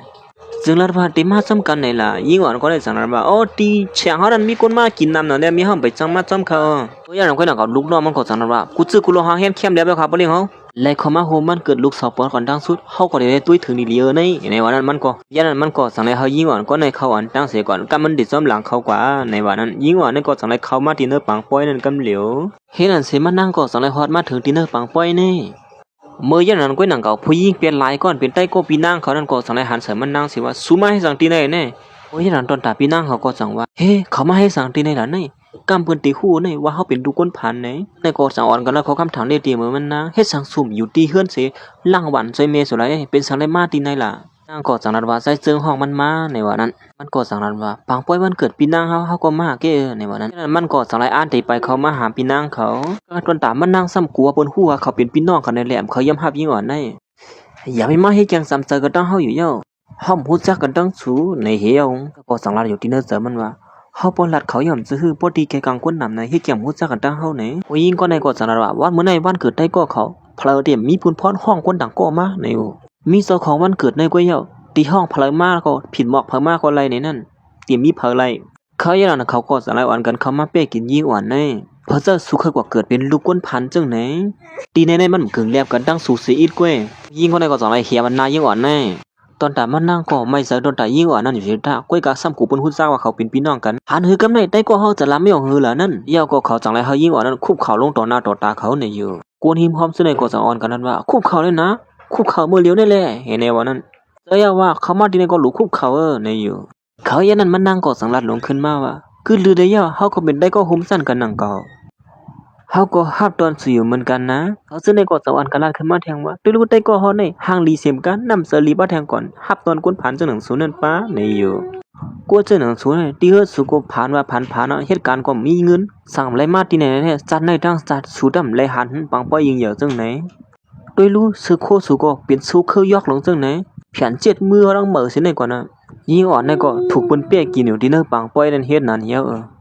เขายันนั้นมันใจก็สังเลยโทรหาเมปาก่อนเป็นเมนางมันนั่นเฮ้เมปาเฮ้สั่งไปมากค่ะล่ะมื้อเหลือในมีดีละค่ะล่ะอ๋อเฮาดื้อออกกว่านั่นนี่10ได้ได้ถึงเยาว่าเมื่อยันนั้นก้อยนังเก่าลูกน้องมันใจก็สังเลยเรียนมาสิล่ะว่าลองสู้ก็เสียด้วยเลือดว่ายิงอ่อนก็นั่นได้ตั้งศูนย์ออกมาเยาค่ะมื้อเหลียวไหนมันใจก็เป็นนั้นเขาฮู้หน่อยว่ายิงอ่อนก็นั่นสองเซอลูกยิงมันไหนปุ้ยกะมันหือตีกว่าเซอล่ะโนมันเซอลูกยิงมันเขาก็นั้นกว่าเจ็ดนั้นตอนตาลูกยิงเตะๆมันได้ซ้ำไม่เจอตอนตาน้องยิงมันเสียตาในก็ปอติซอยลัดซ้ำกูว่าเปิ้นฮู้ว่าเขาเป็นพี่น้องกันเฮาตีปล่อยไว้ซึ่งไหนแต้มหลายเฮาเปิ้นติเป้กินน้องยิงเฮานี่เมื่ออย่างนั้นก้อยหนังเก่ากวนหางแฮนโคตรนั้นก็สังเลยฮอดมาถึงตีในหมู่ซุ่มเขาซึ่งในก็สังเลยมาถามว่า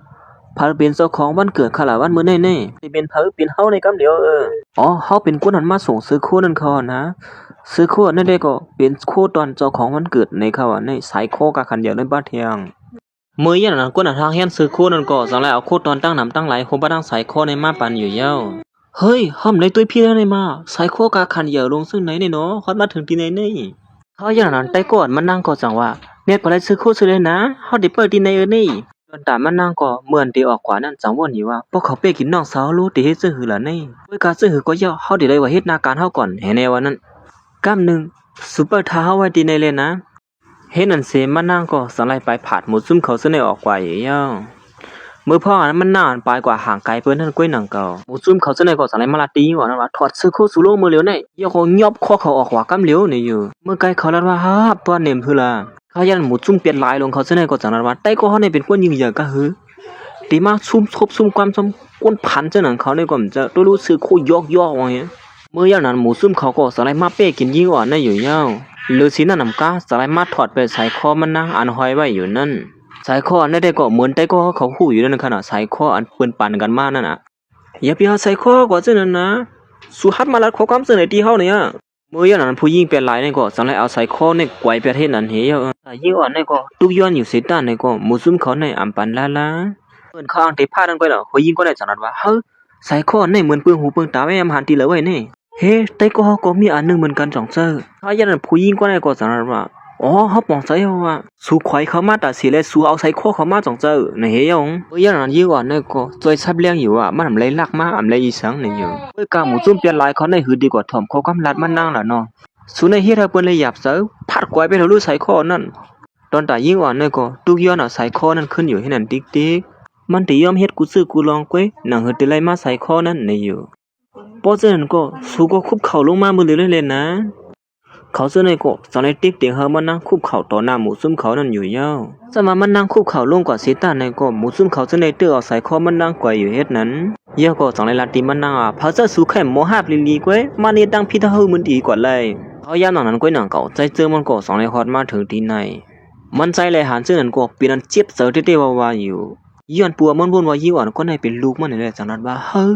ลูกเก่าในเปิ้นพาเป้กินเฮ็ดให้ทำนะเขาซื้อในก็จังนั้นที่มันใจว่า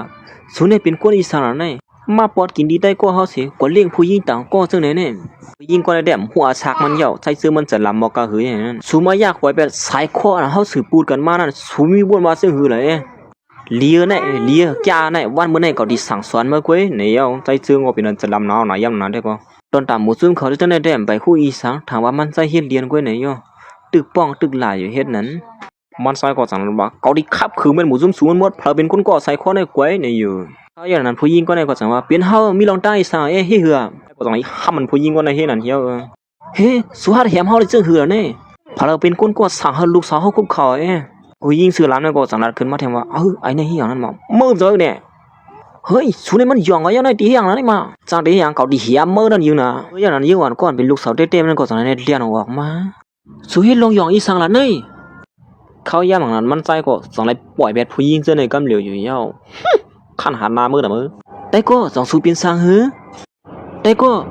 ผู้ชายก็ได้เขาหยองไปแล้วก็ทางเต้มาขับมันเฮาได้ไม่รู้ว่าหืออย่างนั้นมันนั่งก็จังนั้นว่าเป็นสังไรสุเฮ็ดให้หมู่ซุ่มเขาเจอไหนล่ะนี่อ๋อสู้เป็นคนห้องหมู่ซุ่มเขามาจังเจอมันนางขอสั่งว่าวันมื้อในวันเกิดเฮาห่วงเขามาซะมันผิดอย่างไงผู้หญิงก็ได้ก็ไปฮู้ขี้สางตึกลัดอยู่ว่า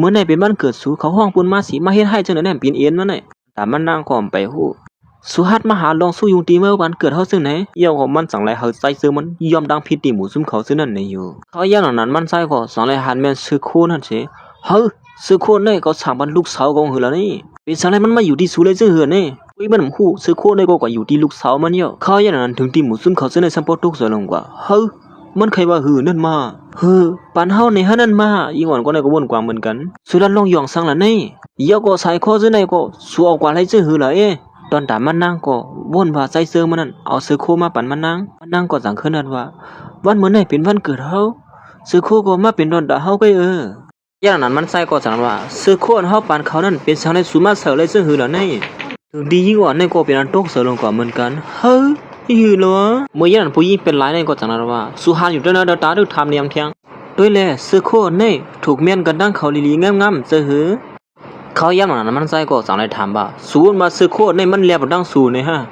จ้องเมียนลีหือก้อยกะมันเรียกเป็นอินก็นะเขาย้ำนั้นมันนั่งก่อมไปคู่ตีปอมมันสั่งลัดขึ้นมาว่าสุอย่าไปมาเฮ็ดเกียงเฮ็ดเฮาจะลำอยู่เยาว่าสุเฮ็ดปังป้อยยิงเหยื่อป้อเป็นตันในตอนดาติปีนวันเกิดเฮานั่นตึกมาหาเฮ็ดเกียงลาดอยู่ซึ่งในติ๊กเขาย้ำนั้นมันใส่ก็เป็นอันเจี๊ยบเสือนะเยาแล้วจากนั้นขึ้นว่าหมู่ซุ่มสูก็ออกกว่าที่ในเป็ดตั้งสิงดังหมดเนี่ยเยาตอนตามมันนั่งก็ตึกวนอยู่ว่าให้สั่งเขาจำดูพวกออกกว่าเนี่ยสัมปมเหมือนนั้นเฮาวนไว้สีเท่าไหร่ผู้หญิงเป็นหลายในก็จังนั้นว่าสุริยองว่าในเป็นเฮือนใต้ก็เฮานี่สุมีปุนพ่อนี่สามารถลึกได้ก็เฮาออกกว่าซึ่งไหนเนี่ยยันนั้นยิ่งอ่อนในก็อีหลูปีนางเขาเลยจังนั้นว่าก็ยาเขาสิแลมันใจได้ก็ปีนั้นเจี๊ยบเสือนะเยาเลยจังนั้นที่หมู่สู้เขาซึ่งไหนว่าออกกว่ามื้อเดียวเนี่ยสามารถซุ่มออกกว่านั้นได้ที่ฮู้ลองเฮาอยู่เพราะยันนั้นถึงที่ลูกยิงเต้ๆมันก็เป็นอันเปลืองเสือว่าอยู่เย้าให้สังไรเขาเป็นซึ่งไหนนั่นมามันก็สั่งเลยอ่อนเอายิ่งอ่อนก่อนถามว่าเป็นลูกยิงมันนั่นมันนางตีต่างนางนั่นอยู่เย้าเมื่อหมู่ซุ่มสูวนเส้นอะไรก็สามว่าปังป้อยในบ่ห้องปันขว้างในเผาที่ฮัดปืดปังป้อยในเขาอย่างนั้นผู้หญิงก็ให้ก็สั่งว่าปังป้อยในวันเมื่อในสามว่ามีสูเสปังป้อยในปืดดำไรในวันเมื่อในเฮาได้ย่อมกินขี้ก็แล้วนี่อยู่ใจก็สั่งที่หมู่ซุ่มเขาเช่นนั้นว่าสู้ว่าเขาได้เป็นเจ้าของเฮือนนี่ฮะอย่าไปลาดน้ำอีสังเย้าเมื่อในเป็นวันเกิดเฮานี่นะมันนางก็สั่งว่าแต่ก็ห่มจันก็น้ำบ่เป็นเดินในหันถึงกลางสาวอีกนึงเลยนี่อยู่เมื่ออย่างนั้นมันใส่ก็ลัดขอความสุขแดงมโหเสรลูยิงก็เตๆมันเตียวว่า ผู้หญิงเปลี่ยนหลายเขาจะในกลุ่มหัวคิดซะเขาบ่ละในสวยอย่าไปเสือๆนึงผู้ชายคนผ่านกว่าไหนหันหือวันเหมือนเนี่ยสวยลีตัวเขาอีดออดก็เขาสำปกขึ้นเฮานะเย้าหือแต่มันนั่งก่อนไปฮู้ตัวมันเฮ็ดตัวมันหนังเศร้าของเฮือนนั่นจังได๋สั่งเฮาคนเหตุการณ์นั้นมาปืดปังป้อยเฮาลักเขา2ก้อนได้ออกกว่าในอยู่เมื่อเร็วเนี่ยถึงเขายามปืดปังป้อยเยอะเนี่ยนะเอาข้อมูลเกียกมาเลยเหมือนคนเหตุการณ์อ้างดีกว่าเอาข้อมูลเกียกมานำก้อยหนังเก่าโปลุงคนไหนอยากด้วยสายตาโปเล่งเขาก็สั่งให้ห้ามคนเหตุการณ์นั้นไว้ขึ้นอยู่เย้ามันคือว่าจะหือเตี้ยล่ะในเราเนี่ยเมื่ออย่างนั้นโปลุงคนไหนก็สลายมันนับยามตีใจซื้อมันอยู่เย้าแต่ก็มันแหละหาเท่านั้นก็เฮ้แต่ก็ห้อมเจ้าของเฮือนนั่นเนี่ยเป็นสลายโปลุงคนนั้นก็นับยามตีเขาแล้วนั่นเฮาตื้อเหมือนว่าเขาเนี่ยโยเป็นเจ้าของเฮือนถามมันนางก็เอาไปย่อมเขี้ยววันเมื่อไหร่เป็นวันเกิดเฮาเลยนะเฮาตัดสินใจจะหือก็ไล่ก่อนเด้อกว่าเอาข้อมูลเกียกมาหมดแล้วได้แนวนั้นอย่างนั้นโปลุงนั่นก็สั่งว่าสู้ด้วยจันทานสู้ตัวเก่าอีกนึงแลเหตุการณ์เอาตั้งกินที่ไหนออกกว่าตั้งสิดังหมดดูออกค่ะเฮ้อมื้อที่นั่นตั้งกินที่ไหนออกกว่าเชียงนั้นมามันใจจังขึ้นบาเตียเฮ้ยหือล่ะอำนั้นก็เฮาลักข้อสู่ออกกว่าเนี่ยเอาอย่างนั้นได้ก็มันก็สั่งว่าได้ก็ให้สั่งเลยสุ่มสั่งสวนมันน่ะไอ้ผู้ชายคนไหนมา3ก้าวสิมื้อไกลนี่ย้อนปัวมันเจ้าของเฮือนเขารวมมันหือที่ฮัดล่ะนะเมื่ออย่างนั้นมันนางก็สั่งให้ตัดสินใจเสียไปเขามาหาใจเจอมันนั่นเฮาก็สั่งนั้นว่าเฮาน้อมผิดนะอย่าไปเฮ็ดจังไหนเย้าในอยู่ไว้กายผู้ชายคนไหนก็ไปย่อมช่วงไงห้อมย่อมหับขอย่อมตั้งผิดสูในอยู่เมื่อเหลียวในเฮาย่อมตั้งผิดสูเย้าสุดที่เขาเฮ็ดซื่อเที่ยงเมื่ออย่างนั้นก่อนเป็นน้องยีมันก็กลัวพี่นางเขาเลยอยากเจอนั่นแหละจากนั้นมันลูกหามที่ใจเจอมันนั้นไว้มันใจก็จังว่าวันเมื่อไหร่เฮาที่เฮ็ดเฮาสูเลยขายสลีหน้าตาที่นเกียกลางก้นน้ำในลักข้อหมูซุ่มเขาออกกว่าเสียงๆจ้อมเลยตั้งผิดลักเขาเฮือนเปิ้นไหนออกข่าวบ่ได้ฟ้องหรืออะไรดีเขาเนาะเฮาว่าเด้อย่าไปเฮ็ดจังได๋เลยนะหนึ่งมีเฮาก็มาถึงเยอะในตอนแต่มันใส่ก็จังว่าเขาทุกหันลูกยิงก็ปอนตั้งสุดเขาที่ให้ลูกยิงก็ได้หยับเสาแต้มเปลี่ยนเอียนมันในดอกได้ป่วยก็ยอมมันเหี่ยวกว่าแห่ในวันนั้นเมื่อได้เฮาหันถึงเขาแล้วเฮาได้ปล่อยผู้ซุ่มสู้อยู่ระดับผู้ยิงก็ได้จังว่าสู้โกสิซุ่มหาเฮ็ดเต็มลาดว่าอย่าไปมักกือทีเนี้ยเมื่ออย่างนั้นมันนั่งก็จังละที่ใต้ก็มันว่ากูก็มีลองสังเหี่ยวกินให้มีตั้งเสื้อเลยนะว่ามื้อนี้เป็นวันเกิดเฮาเนาะเฮ็ดอันเสหมู่ซุ่มเขาซะในก็อ่อนกันกว่าสัตว์ใส่อ่ะเพิ่งมันอยู่เยอะแต่ยิ่งอ่อนในก็สำหรับด้วยใส่คอเสย้อนปัวใส่คอปีนางเขากว่าเยาตีกว่าลัดในปีนางเขาก็สม่ำจังกว่าลัดเนี่ยกูว่าสิเลยนะตาปีนางเขาเลยรู้เลยยิบกะไม่อยู่เฮ็ดนั้นอยู่เยาตอนถามมันใส่ในก็สำหรับว่าวันเมื่อนี้เฮาที่สั่งสอนคุซื้อก็จุกลองเยาก็สำหรับดิโปลูในว่าวันเมื่อนี้เขาเป็นคนจ่ายเงินทั้งสิทั้งหมดเลยนะการรู้ซุ่มการตั้งกินที่เนี่ยออกข่าวบ่เล่งเฮานี่วันนั้นเมื่ออย่างนั้นมันใส่ในหัวยี่อ่อนก็ในเยาเป็นลูกสาวเต้ๆมันนั่นจังได้สั่งเฮาโปลูก็ในเก็บเงินดียิ่งอ่อนย้อนปัวยิ่งอ่อนนั่นมีเงินนั่นแหละตั้งเสือเฮายิ่งอ่อนนั่นขายสลีหน้าตาที่ได้เกี่ยกลางเปิ้นอยู่เยาเพื่อการลองเฮ็ดสอนมันใส่ในมันใส่ตีซื่อเสยไว้ลื่นในมันใส่บนถึงสีเมื่ออย่างนั้นก่อนเป็นเมยิ่งอ่อนก็ขี่กามาเป็นช่างรายการในเป็ดเทิงล่ะนี่ออกหมากมันปั่นฉี่หวยเขาเฮียงอะไรมันเทิงเนี่ยตอนถามมันนางก็ย้อนปัวลูกยิงมันนั่นเจอมีเจอแมดหนาอะไรมันไม่เจอตอนถามลูกยิงมันเนี่ยว่าเมื่ออย่างนั้นยิ่งอ่อนในก็อำคาลัดออกว่าเขาเป็นพี่น้องกันนี่แหละสั่งหลายห้องปีนางเขานั่นว่าเลสูเฮามีลองตัดที่อุบสูนะเมื่ออย่างมันนางก็เน็ตลาวเขียนน้องยิงมันสิออกม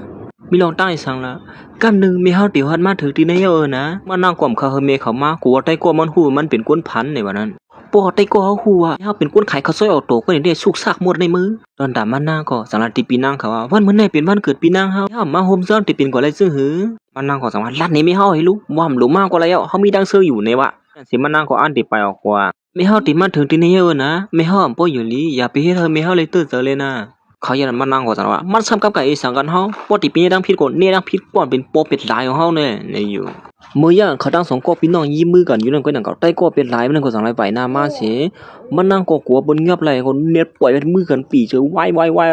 ว้ช่างในเที่ยงเอามือสู่ออกกว่าที่ในมือได้ก็ห้องมือเหลียวนี่เหมือนผู้ยิงเป็นหลายอ่างเดี๋ยวน้ำหาดนั่นก็นั่งเขามันนั่งก็สั่งไม่ให้ปันยิงอ่อนก่อนเป็นน้องยิงนั่นหมู่ช่วงพิงเป็นหลายนั่นก็สั่งที่ยิงอ่อนนั่นว่าสุนัขเฮ็ดลองยองอีสั่งอะไรความปัญหาอีกนึงในนะมือเหลียวเราได้ใส่เตี้ยนอะไรไล่ผมใส่เตี้ยนได้เห็นในวันนั้นเขาจะในก็เน็ตใส่เตี้ยนมือเหลียวได้ผมใส่เตี้ยนได้ไล่ล่าไว้มายิ่งอ่อนนี่ก็ไม่เจอโดนด่าพี่นางเขาคุยกับซ้ำจังลาดออกว่าเขาเป็นพี่น้องกันเขาอย่างนั้นก็นางเขามันไส้ออกจากแล้วฮอตมาถึงที่นี่ถามว่ายิ่งอ่อนนี่เป็นลูกยิงมันลากเขียนลูกยิงให้ในกับวันนั้นออกมาเนี่ยซื้อโคนอันเลี้ยวก็มันมุลองโหลกาอยู่กักกิกกูจำเนาะลองมุซุ่มสู้โฮมมือกันสิเปียกินยิ่งอ่อนนี่ก็เป็นเทียงลวงนึงย่างเขานั่นห้ามเอาทางพินิสังสู่ก็ป้องกันดีนะย่าเขาอย่างนั้นก็นางเขาปลิงสักทีกว่านึงสายในเรียนออกมาสิแต่ก็มันจังทำว่าเฮ้ยในเป็นเผาเทียงเลยมาสู้จะขันดังก้นๆไหนฮะนั่นห้ามพูดจักก้อยนะเพลิมพูดนั่นยังไงก็สายมาการเรียนการไล่มันเห็นนั่นเหี้ยเขาเป็นโปเล่หลวงกูบริมักขังเขาเป็นถึงโปเล่หลวงกูบริมักขังแล้วนี่ถึงที่มา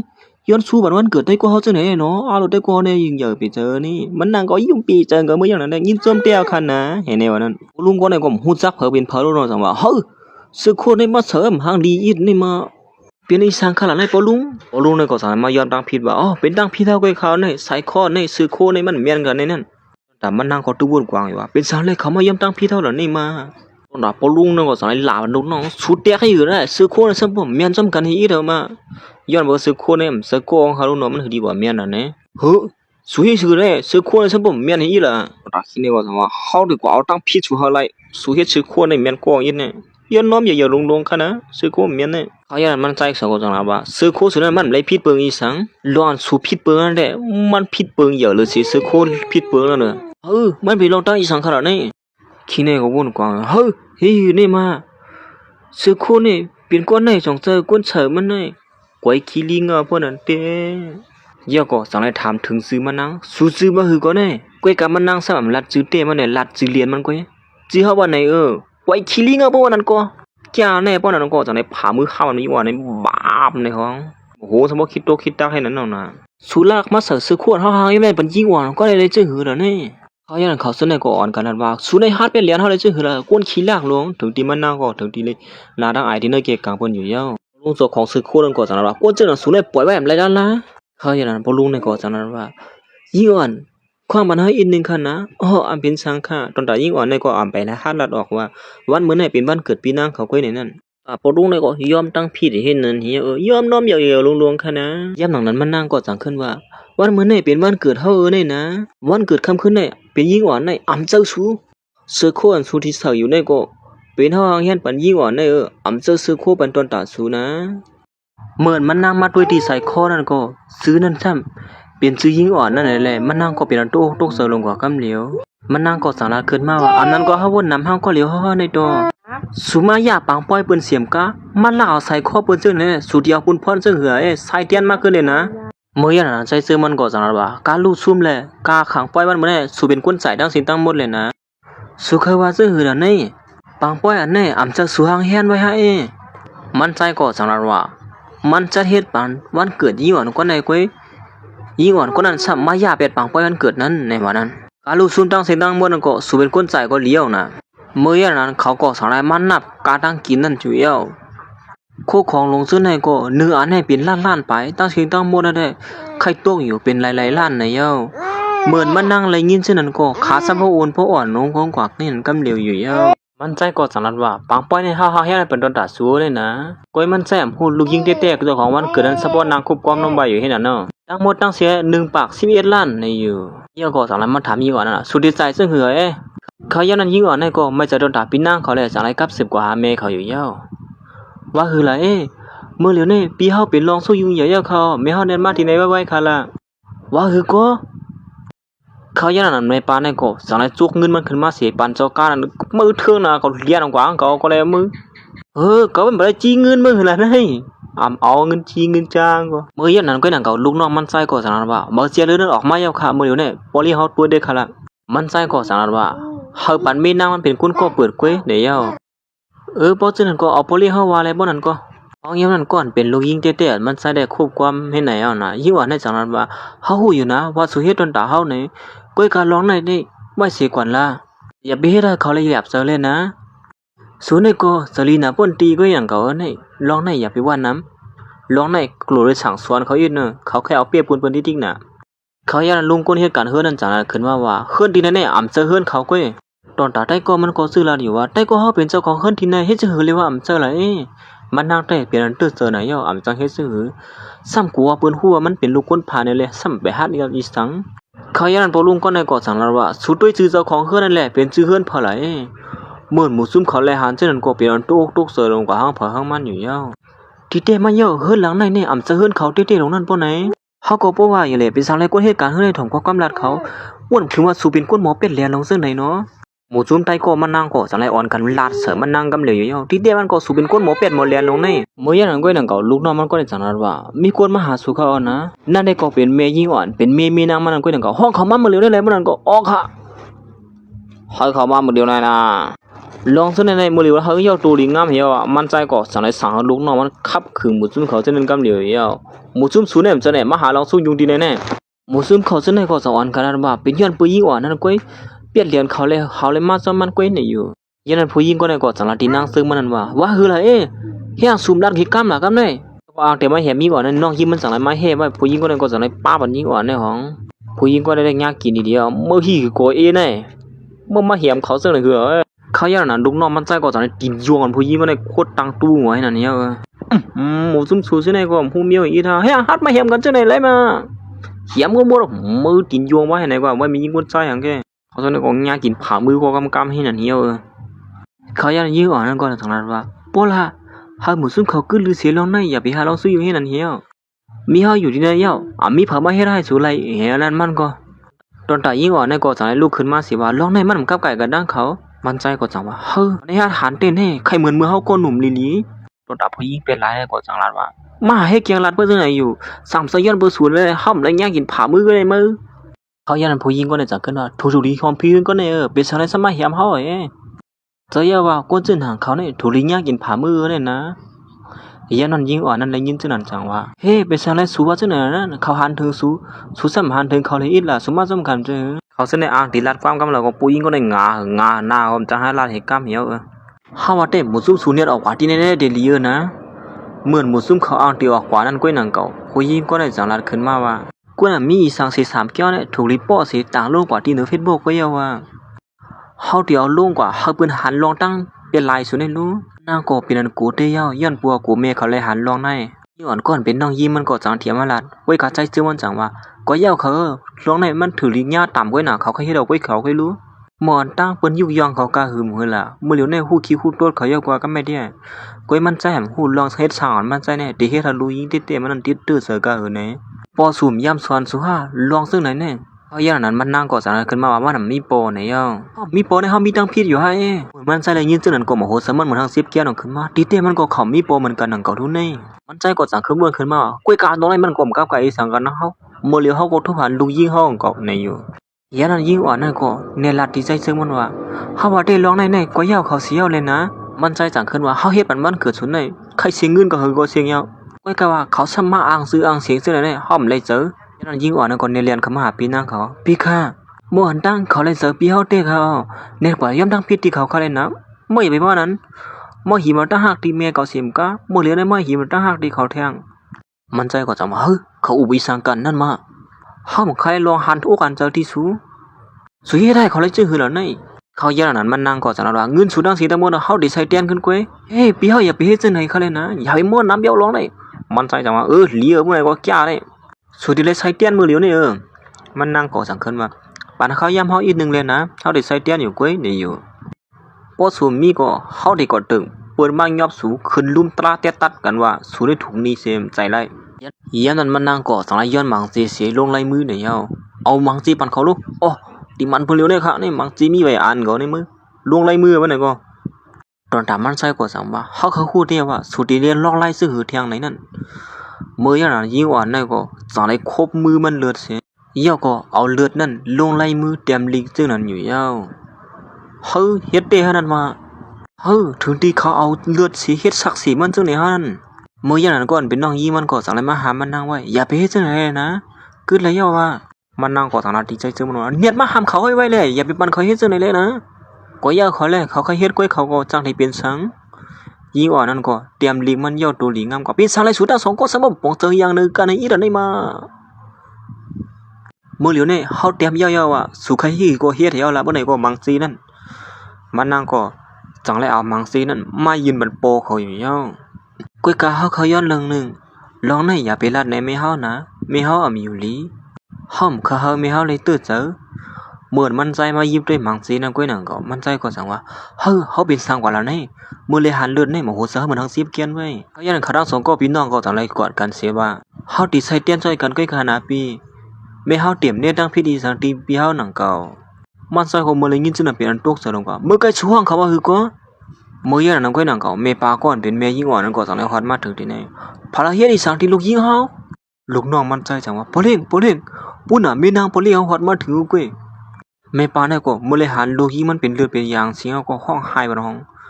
มานั่งก็สันนั้นว่าแม่เนี่ยมือมันใจหูดลองเตงก็เป็นตุกเสือว่าฮือก็มือกวยขี้ลิงเอาว่านั่นแท้เหมือนมันเลยหันว่ายิ่งอ่อนก็นั่นห้องว่าแม่เนี่ยนั่นเป็นตุกเสือลงกว่าคำเร็วมันเป็นรอยได้สังได้ที่ไหนเพราะนั้นกูซื้อกูลองในเฮาถังพิษกว่าห้างก็เหลียวเฮากวยเฮาในตัวเมื่ออย่างนั้นแม่ป้าเนี่ยก็สั่งว่าอย่าไปให้เยานะลูกแม่เดียวอันลูกยิงปอกมือเฮือนกวยเนี่ยเยาเมื่ออย่างนั้นแม่ป้าเนี่ยก็สั่งว่าสุดเด็กเดียวเฮาลูกสาวเฮาเลยเฮ็ดจังได๋สงสัยย้อนปื้อสัวนี่นะถึงที่มือเขาซ้ำบ่เป็นเลือดเป็นยางย้อนปื้อมังซีนี่หือล่ะเขาอย่านั้นใจก็เป็นตุกเสือสิเฮ้ยมันจะจังนั้นร้อนเฮาใครเคยเปลี่ยนนั่นเป็นสังได้เปลี่ยนก็จังได๋ล่ะเนาะสมมุติเฮาขายเฮือนเฮาตั้งสินตั้งหมดก็เฮาดีใจมันสู้กวยถึงที่สูมาเต็กเต็งลูกยี่เฮาจังได๋เฮายอมแล้วนะสั่งว่าเฮาขายของจังได๋เสียมบ่เฮาถูกบอกกูเงินภายนอกนั่นกวยร้อนสู้ใครเคยเปลี่ยนนั่นอย่าไปไม่เจอแล้วล่ะสู้อย่าไปมาเต็กเต็งลูกสาวจังได๋เอ้นั่นสิไม่ป้าเนี่ยก็จังได๋ว่าดอกกว่าเฮ้ยมันจะจังนั้นนะไม่ป้าเนี่ยก็จังได๋อีกหลานมันใจก็จังว่าหือว่าหายอีดองยิ่งกว่านั้นได้ก็ติใครว่าก็บ่ลัดเมื่อเข้มท่วมความเก่าเหมือนหือเลยมั้ยนี่นี่ก็เขาก็3ก็2เยอะเมื่ออย่างนั้นปอลุงนี่ก็จังได๋เอาบ่เจ็ดเลือดนั้นมาปั่นมันใจด้วยดิเลยบ่นั่นก็มันเป็นกว่าอะไรซื่อหือนี่มามันถึงเป็นความไรละทางเตะเหมือนมันใส่มาขี้ตัวก็มันหือดีกว่าซะย้อนบัวยิ่งอ่อนก็นั่นจะรู้ยิ่งสาวมันดูเนาะอำนั้นก็ไว้สิเขาผ่านยานเฮากว่านี่ล้วนที่ในต้องเขานั้นจะรู้5ตัวที่ได้มันลูกสาวเขานั้นจะลูกเฮาลงให้พวกนั้นมันใจก็เป็นอันตื้อเจอสิห้องให้อยู่เฮ็ดนั่นเหี่ยวเฮาได้มันเลยลวงสิอีเตในมึงเฮาก็ถามว่าสุดที่ป้าเฮาไว้อยู่เฮ็ดนั้นบ่นำถึงบ่สุดที่เฮ็ดจังได๋เปียดเฮาแหวนั้นเมื่ออย่างนั้นลูกน้องมันได้ก็บ่นอยู่ว่ามันจะยิ่งอ่อนกว่านี้อันนั้นก็เป็นยิ่งอ่อนแทนโก้นั้นฮะโตหน้าตาก็เหมือนกันดังกันดีๆมันใช่ก็จังว่าเฮากันคัดเสริมมาเข้าตั้งสู่จัดปานบ่นถึงว่าตีปลาเป่าให้ไหนตัวหน้าก็น่ะฮักก็ด้วยถึงกว่าไรเฮอีแหวนั้นเมื่ออย่างนั้นลูกน้องมันใจก็จังนั้นว่าม่วนด้วยค่ะลูกบางเฝ้าที่มือเตะจ้ามันก็หลวนนั้นมันตึ้นเจอลูกหูก้อยดำหูไอ้นี่จะมือจังละว่านั่นคำเลยว่านั่นก็ครับลูกน้องมันสั่งรัดขึ้นมาแทงว่าในมีแทงอันนึงค่ะคำในรันในโปเล้งเฮาก็เป็นยิ่งอ่อนก่อนโปเล้งเฮาเปียกกินนั่นค่ะตัวเตค่ะรู้เขาย่านนั้นมันใส่ก่อสั่งหลายบ่นเธอขึ้นมือพ่อนเขาหนุ่มและมันเอาใส่คออาปันยิ่งอ่อนนั่นมีนางมันนั่นนะมันใส่จังรันที่มีนางมันนั่นว่าเฮาลูกมันนั่นน่ะหาว่าใส่เสื้อคือไผแม่เขานี่อยู่เขาย่านนั้นมันใส่ก่อสั่งหลายบ่นอะไรขึ้นมาว่าที่แต่มันยิ่งอ่อนแทงก้นนึงก็ยาวอันเป็นลูกมันนั่น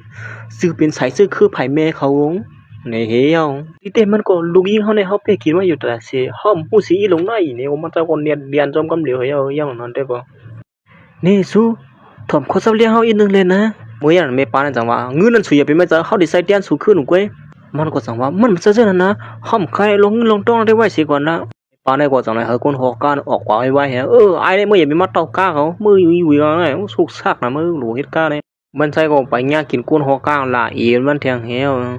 เมื่ออย่างนั้นลูกน้องมันก็สั่งแล้วเอาว่าเจ็ดเลยอันลูกยิงเต้ๆมันเลยตั้งมันออกมาเต้ๆนั่นในข่าวโปเลเฮาตุ้ยที่ในข่าวรู้มันเป็นในคันเนี่ยอันโปเลเฮาถามว่าเป็นลูกโปเลเฮาไหนนั่นมันเป็นมีนางโปเลเฮาเก็บเลี้ยงสิมื้อที่จะเกิดมาเขาไหนเขาอย่างนั้นมันใส่ก็สั่งแล้วฮู้เต้ๆว่าที่เต้มันลูกยิงมันนั่นเป็นก้อนมันใส่เป๊กกินมาอยู่ตาเสนั่นในเฮาเขาอย่างนั้นลูกน้องมันก็สั่งว่าโปเลงค่ะสมาฮู้ลองเต้มาอย่างนั้นก็ตาที่เข้ากว่าหาเขานั่นได้ขยับอยู่มื้อไกเฮามังกันเฮาบ่มหรือว่าคืออีดอกเขาสับปจันจังโปเลเฮาน่ะเอาเขานั่นเขาสองก็มีลูกแล้วนะเมื่อที่ว่าเขาเนี่ยมีตื้อตั้งนี่ฮะผมจะจึงนั้นก็ค่ะเมียตื่นเมียโปเลเฮาก็เขียนเขาลูกน้องมันก็สั่งว่าโปเลเฮาม่วนด้วยดีล่ะเขา3คนสมัครขายตังเฮินตังยียกก็ถุงนี้โปเลเฮา1ล้านนั่นเขาเดียวที่ละมาปั่นโปเลเฮาค่ะล่ะเขาเจอโปเลเฮาไปเจอเขานั่นก้อยก็ว่าซื้อหือก็ยาวสุก็เลยฮู้ลองเต้มันเยาว่าพอเป็นลูกยิงสู่ในนั้นลองได้สุเกลีเดอร์ฮังก้อยสู่ล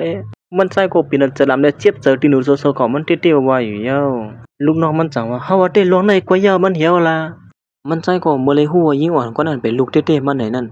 จังได๋เต้ตัดเชียนเจอสิเมื่อหาเขาสองก็มีลูกนั่นในยาวติปล่อยซื่อนี่เป็นเอียนมันยาวในอยู่เมื่อย้อนหันตอนตามแม่ป้านั่นก็จังได๋จ้อมหาเงินหนังหือติได้กว่าสายแต้นนั่นก้อยก็ย้อนกูเพลอก็เพลออำปันนั่นล่ะยาวก็สั่งเลยอ่านขายล้านมันไหนยาวล้านที่ไหนเขาหาเลี้ยงมาตั้งโซปันก้อยกาที่ขายไปเช่นไหนลีเซียไลที่หนังเก่ายาวมืออย่างนั้นกวนเช่นไหนก็สั่งเลยอ่อนกันเลี้ยงของเขามาที่ไหนตั้งนำตั้งหลายชิเบมันมัวเราเช่นไหนเป็นเอียนมืออย่างนั้นมันนางก็สั่งว่าสูเป็นกวนไอหัวใจกวนนั้นจ่องเจอปอกมือลัดในเขาลูเขามีคนมาซื้อยาวในอ่ำหรือไม่เฮ็ดเช่นไหนที่เขาก็เลยยาวการหลอนสูงมาในคือจะเจออะไรหลอนเขาสูงมาในเจอเช่นนั้นนะถามพี่ก็ยาวเขาได้โม่ออกไปมือไปขี้ลิงเอาไปเลย เขานั่นแต่อ่างที่มาเมปันล้านในอยู่ทางแต่หนอมันก็ลืมเพิ่นจะได้ออกไป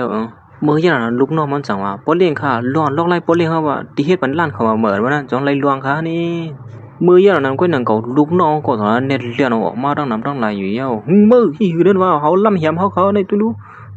ูเหมือนเมปาก็ได้เรียนออกมาก็ลูกน้องได้เรียนไปเป็นมันใจเย้าหาเดมปาหาเดมเมปาได้ก็จังแล้วนำหามันใจนั่นเฮียว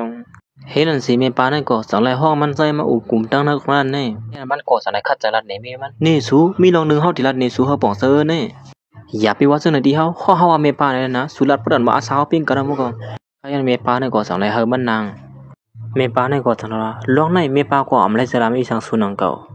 ก้วยกาสุ่มถูรีเอาปัวเขามาเยาหยอกได้ซึ่งไหนปัวเขาในผ่านยันกว่าคือไหนมันใจก็สั่งว่าเฮานอนผิดนะเมื่อวานในหมอห้อมปัวเคยหลีวนนำกับเพชรอีนึงสังว่าไข่ล้านนั้นในกว่าไหนเฮาสำติกว่ากินอีสังติเลยติไข่สังละเฮาปันไข่ว่าดาเมปานั่นก็จังนั้นว่าสว่าล้านมันเฮ็ดเข้มก็หือก็เยาจะหือก็โผมันน่ะมีวันปอกมาเยาในอยู่ก้วยมันฮู้ว่าดิเตมันโผมันมีอยู่ที่นะครับรวยหลวนมันนั่งตั้งน้ำมันในเยาเพราะอย่างนั้นเมปานั่นจังนั้นว่าบ่สู้ต้องไม่ก็เฮาดีกว่าเฮ็ดเลี้ยงสู่มือเหลียวในนี่นะ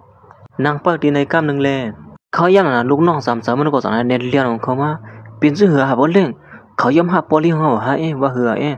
ลูกน้องมันสั่งว่าดีเตมันก็ปีลูกเขาเนี่ยตั้งตึกเสือถึงเปียวอยู่ตาเสียงเนี่ยเขาก็บอกว่าเลยเขาลืมเปียวเนี่ยเขาว่าแต่เอาเขาย่ามันในศิลาในโลกเต้มันตีเขาเหี้ยวละแต่มันใจก็ย้อนปัวอยู่ดีนะครับตัวล้วนและอ่ำไข่ฮัดลัดลองในนั่นต้องตีโกยสั่งละขาดดีกว่าห้องเขามาหมดอยู่ในเขานะอย่าไปไม่เจอลองในเตี้ยเพราะเขาคู่เยอะเลยได้ว่าเป็นปีเขาเนี่ยตื่นห้องเขาเด็ดเต้เขานั่นต้องหันเขาทุก2ก็อุกันอยู่นั่นก็หนังเก่าไม่ป้านี่ก็สั่งไรไปออกมามีป้านั่นก็เหมือนหักต้องผู้ชายก็ได้ต้องดื่มต้องลามอยู่ว่าเป็นลูกน้องเก่าผมอะไรนั่นเฮ้ยกวยคิลิงเขาหูลองเตะอยู่ในมาไม่ป้านั่นก็สามารถเล่าข้อลูกน้องผมมันนั่นอยู่ยาวเขาก็ว่าอยู่เลยเขาหันสมมติว่าในเหมือนเขาเลยจำเสืออีสังไว้ดีเดมันก็สุบเป็นลูกน้องเก่าไอเป็นลายไปเปียเขาไม่รู้กว่านั่นหลงตอนดัดลูกน้องมันก็ห้ามนายเขาข้อเหลียวมันก็จังแบบก็ได้ก็หูจมเมื่อก็ไม่อยู่ที่นึกขับตัวด่วนนี่หลงสำลักขึ้นมาปีลูกค่ะข้ามหูจักปีลูกในลาลิวาไหนเฮ็ดสามสมห้องกับวันนั้นแหละบ่ทันวันนั้นฮึตีเนาะกวยคิลิงมันก็จังว่าให้จังหือปล่อยมือเหลียวนี่อย่าไปยิบซะหน่อยปล่อยเห็นไหนอย่างน่ะป้อมปล่อยได้เฮาพี่บ่ได้โอ้ปล่อยก็ปล่อยแล้วบ่นั่นก็เขาอย่างนั้นมันก็จังให้แกว่าติเตียมันเฮาฮู้จักสู้แล้วนี่เมื่อก็เฮาอยู่ตั้งนอหันสู้กันเลยเฮาว่าสุดซ้ำกันเลยเขามาเก้แน่ยิงสู้กันนี่สุดผู้สุนั้นปล่อยเปียน่ะกวนฉะนั้นได้ลวงเต้ลูกเหียมันเต้นั่นบ่เลยเฮานั่งไปนะไปตากูมันก็ซ้ำถึงซื้อบ่เลยเฮาเต้ก็มันนี่ก็กวนซึ่งได้มาได้ลูกควันห้ามันกวนนี่ไอ้นี่ก็นั่งตัวหน้าตัวตามันตึกมาว่าไหนที่ก็เนี่ยมาเขายันเมปาในก็จังได๋ยอมปล่อยมันความหมายอีกนึงเฮาต้องคนผิดกว่าไหนเฮามันก็เป็นลมเซอลงกว่าที่เดียวว่างก็กำลีอีในมึงก็เขาลัดจังไหนล่ะลองในเดียวเฮาบังกับไก่สังเฮาที่ย้อนกว่านะบ่นั้นก็ช่องหาเด้เขายันมันใจก็เฮ็ดเกี่ยมฮู้ตัวเสียจังถามขึ้นมาว่าเฮ้ผู้ชายคนนั้นเป็นเพลอะไรเนาะเขายันเมปาในก็จังได๋เขาซอยตามมันกินนี่ชัดใช่หมดเลยเปลี่ยนเพลก็เปลี่ยนเขาอย่างนั้นมันใจก็สั่งอะไรให้แกงถามว่าผู้ชายคนนั้นเป็นเพลหานั่นดีเดก็เป็นตัวมันเยาเมปาคนไหนก็ตั้งหลักตั้งสลามเป็นสัตว์ตริสันข้อยาวสัตว์ชายเมื่อไหร่อย่าไปทำนำเอามาเร็วเนี่ยเมื่อมันใจกินข้าวซอยอยู่นั่นก้อยหนังเก่าสั่งรัดว่าดีเดมันก็เขาจันจังแหละจานจังเหนือเขาบ่เป็นตันไหนหรอกเนี่ยไว้สิกินข้าวซอยเยาตัวหลิงงามเยามันใจก็สั่งอะไรเจาะขึ้นมากขึ้นตีเนื้อกานั่นเยาก็สั่งอะไรว่นตัดดีเกลิดมีมันอยู่ให้นั้นเขาอย่างนั้นลูกน้องมันใจสั่งถามว่าเขาย่ำหับปอเลี้ยงเฮาเยอะค่ะเมื่อไกลนี่เมื่อในกวนลาลีทำน่ะเขาจะลามบ่เป็นตั้นจังเขาตีตั้นลัดเนี่ยก็เจอก็ลัดเนี่ยในก็หัวใจจองติมาอยู่ในหูหมาในก็เจอมันใจก็ตึกวนกลางตันตัดได้ซับเลี้ยงไหนมีนางมันว่ามันมาอยู่ที่นะครับด้วยล้วนในนั่นลูกน้องมันใจก็สั่งว่าอย่าไปเมื่อวนกลางทะเลแล้วนี่ซ้ำๆก็สู้ทุบหันลูกยิงสุยอคาลูมาเหลียวนี่ทุบหันลูกยิงเฮาไหนฮะเมื่อว่าเนี่ยเฮาเฮ็ดผิดไว้ที่เนื้อเขาน้ำบ่เป็นนั่นเฮาได้เฮ็ดสิหือกว่าซับเลี้ยงที่เนื้อเขาเห็นอันเสว่านั่นปืนของเฮียนก็ฮอดมาถึงมันใจก็สั่งให้เขามาขึ้นที่เนื้อของเฮียนเนี่ยอันที่มาอ่อนวันขึ้นลูกยิงมันนั่นตอนตายิงอ่อนเนี่ยก็เอาละได้สั่งที่เนื้อมันใจย้อนผัวดึกสลามที่เนื้อมันใจอยู่ผู้ยิงเสื้อในหลายหันมันใจมาอยู่ก็อ่อนกันเรียนเขามาหามันใจสีลัดขึ้นมาว่าเมื่อคำว่าในวันปังป้อยนั่นความบันเฮาอีกนึงอยู่นะเขาเลยก็หาลองสู้ยุงซึ่งนั่นปีนย้อนบุผู้ยิงกว่าในเขาลัดว่าเขาเป็นคนมักมีเนาะเฮาฮู้เลยเฮายุ่มเขากำลัดเขานี่เขาลัดว่าปิโป้เป็นมหาเศรษฐีหลวงว่าตั้งแต่ในกว่าแต่เฮาได้เฮ็ดให้เขาบ่เลยอยู่หยับที่เนื้อโฮงเฮียนเฮานี่ตอนที่ซอยแถมสู้ตอบแทนเขานั่นยืนน่ะ เขายันมั่นใจกว่าจังนั้นมูซุ่มสุดละลองยองอีสานนี่พวกเขานั้นเป็นมหาเศรษฐีหลวงเต้นะยิ่งกว่านี่เขายันนั้นทางเขาเส้นในก็เป็นตุกเสือลงกว่าเฮ้ไอ้นี่จริงจังว่านั่นมาเมื่อคำว่าจึงสู้ดำลัดจังไหนล่ะหมอห้อมลีนางเป็นช่า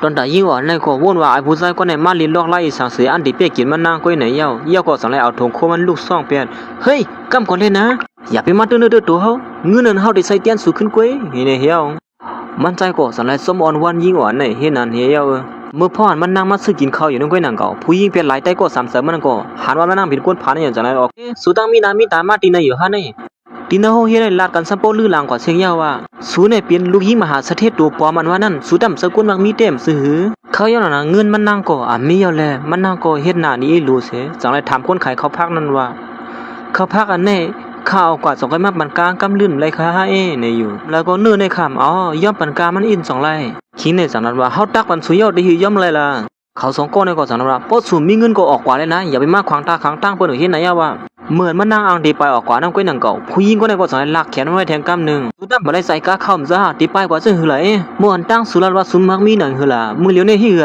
เป็นจังได๋ล่ะวันมื้อนี้เฮาเตรียมปล่อยสุกง่ายๆซึ่งไหนนะเขายันนั้นมันนั่งก็เป็นอันตึกอยากกินเสือไว้นั่งเก่าถูกปืนมาเป้กินเฮ็ดนั้นไปเฮาเลยนะห้อมเคยกินยามมื้อเหลียวในเฮ็ดนั่นสิมันนั่งก็อ่างที่ไปออกกว่าเขาจังได๋ก็มาเฮ็ดนะมันไม่แทงกำนึงเฮ็ดนั้นที่มาเยือนเขาให้สั่งล่ะในคำต้องฮ้องต้องโอวราดดีล่ะบ่คำยามคืนเฮียนยันนั้นผู้หญิงก็ได้จังว่าแต่ก็เฮาด้วยค่ะลูกเมื่อเหลียวยิงสาวห้างลีว่าเป็นลูกมหาเศรษฐีนั้นมีเงินซื้อกินข้าวในมาด้วยตั้งในแลเขาจึงได้ก็อ่อนกันแล้วเขากำถางเลยทีนึงมันนะมาเลยเฮาพร้อมกันปันเงินเขาก็อีดก็อดก็เปีย2เปียหิวเขาบ่ซื้อกินข้าวอยู่ก็ได้ปัน3เปียก็ได้ไอ้ผู้ชายก็ได้จังนั้นว่ามาเป็นก็หาเขาเลยนะเฮาได้เลี้ยงเขาสุกุตานี่เขาอย่างนั้นแต่ก็ที่นเฮ็ดในก็อ่อนกันถางเลขที่เดิมมันนั่งเลยก็เรียนเขาโขมันนั่งอยู่เฮ็ดนั่นอยู่ยาวเมื่ออย่างนั้นใจซื้อมันก่อนเป็นปอเขานั่นก็สั่งไล่มาใส่กะเขาปันมันนั่งผู้หญิงก็ในไล่หันแม่นไอ้ผู้ชายก็ในจังว่าเฮ็ดสั่งไล่มื้อเหลียวในเขาเล่ามาสิวันป่นน่ะในวันนั้นเขาเป็นป่นเงือๆเฮียไอ้ในเล่าแก่มื้อเหลียวในมา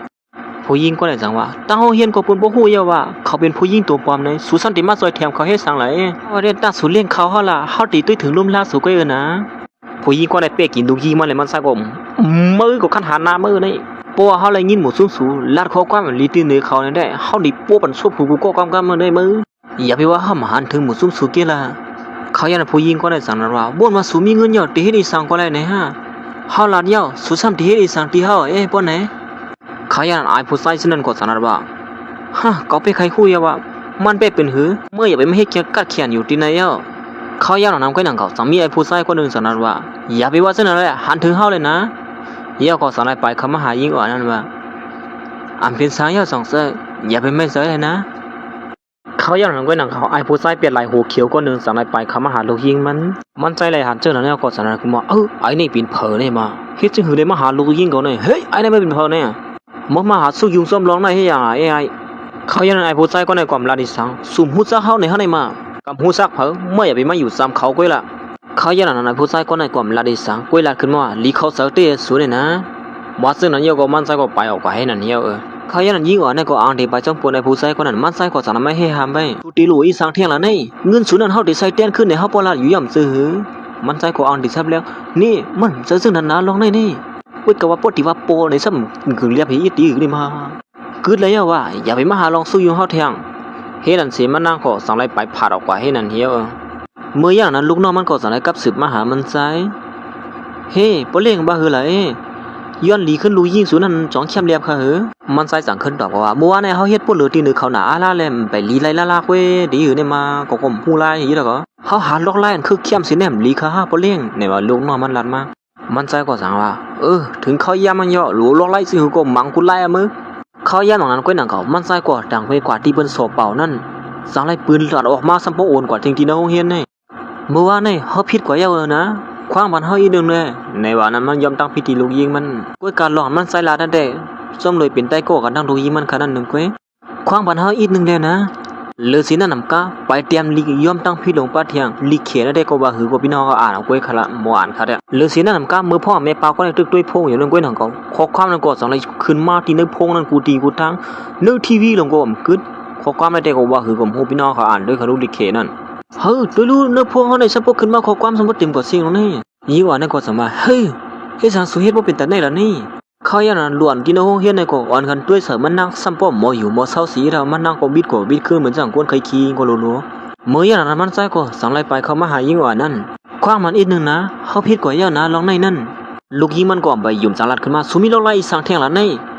เขายอมน้อมติดสูดเด้อโดยกอดที่ในห้องเฮียนจันว่าโอ้โหผู้ใจจะไหนพวกคุมเอาได้ค่ะเอาเขาอย่างนั้นมันใจก็สั่งไรเขามาละจมเลยขอความกลางเสือโปก็หนึ่งเนื้อสูดสัตว์ปานสูตั้งคึงเสือปานในเขาอย่างนั้นสูหลัวเขานั่นห้อมเลยอยู่ซ้ำสูเขาไรไปเปียสูดินเนื้ออกหมอเสือเขาในใครลัดเนี่ยสูมาเข้าตั้งหึงไหน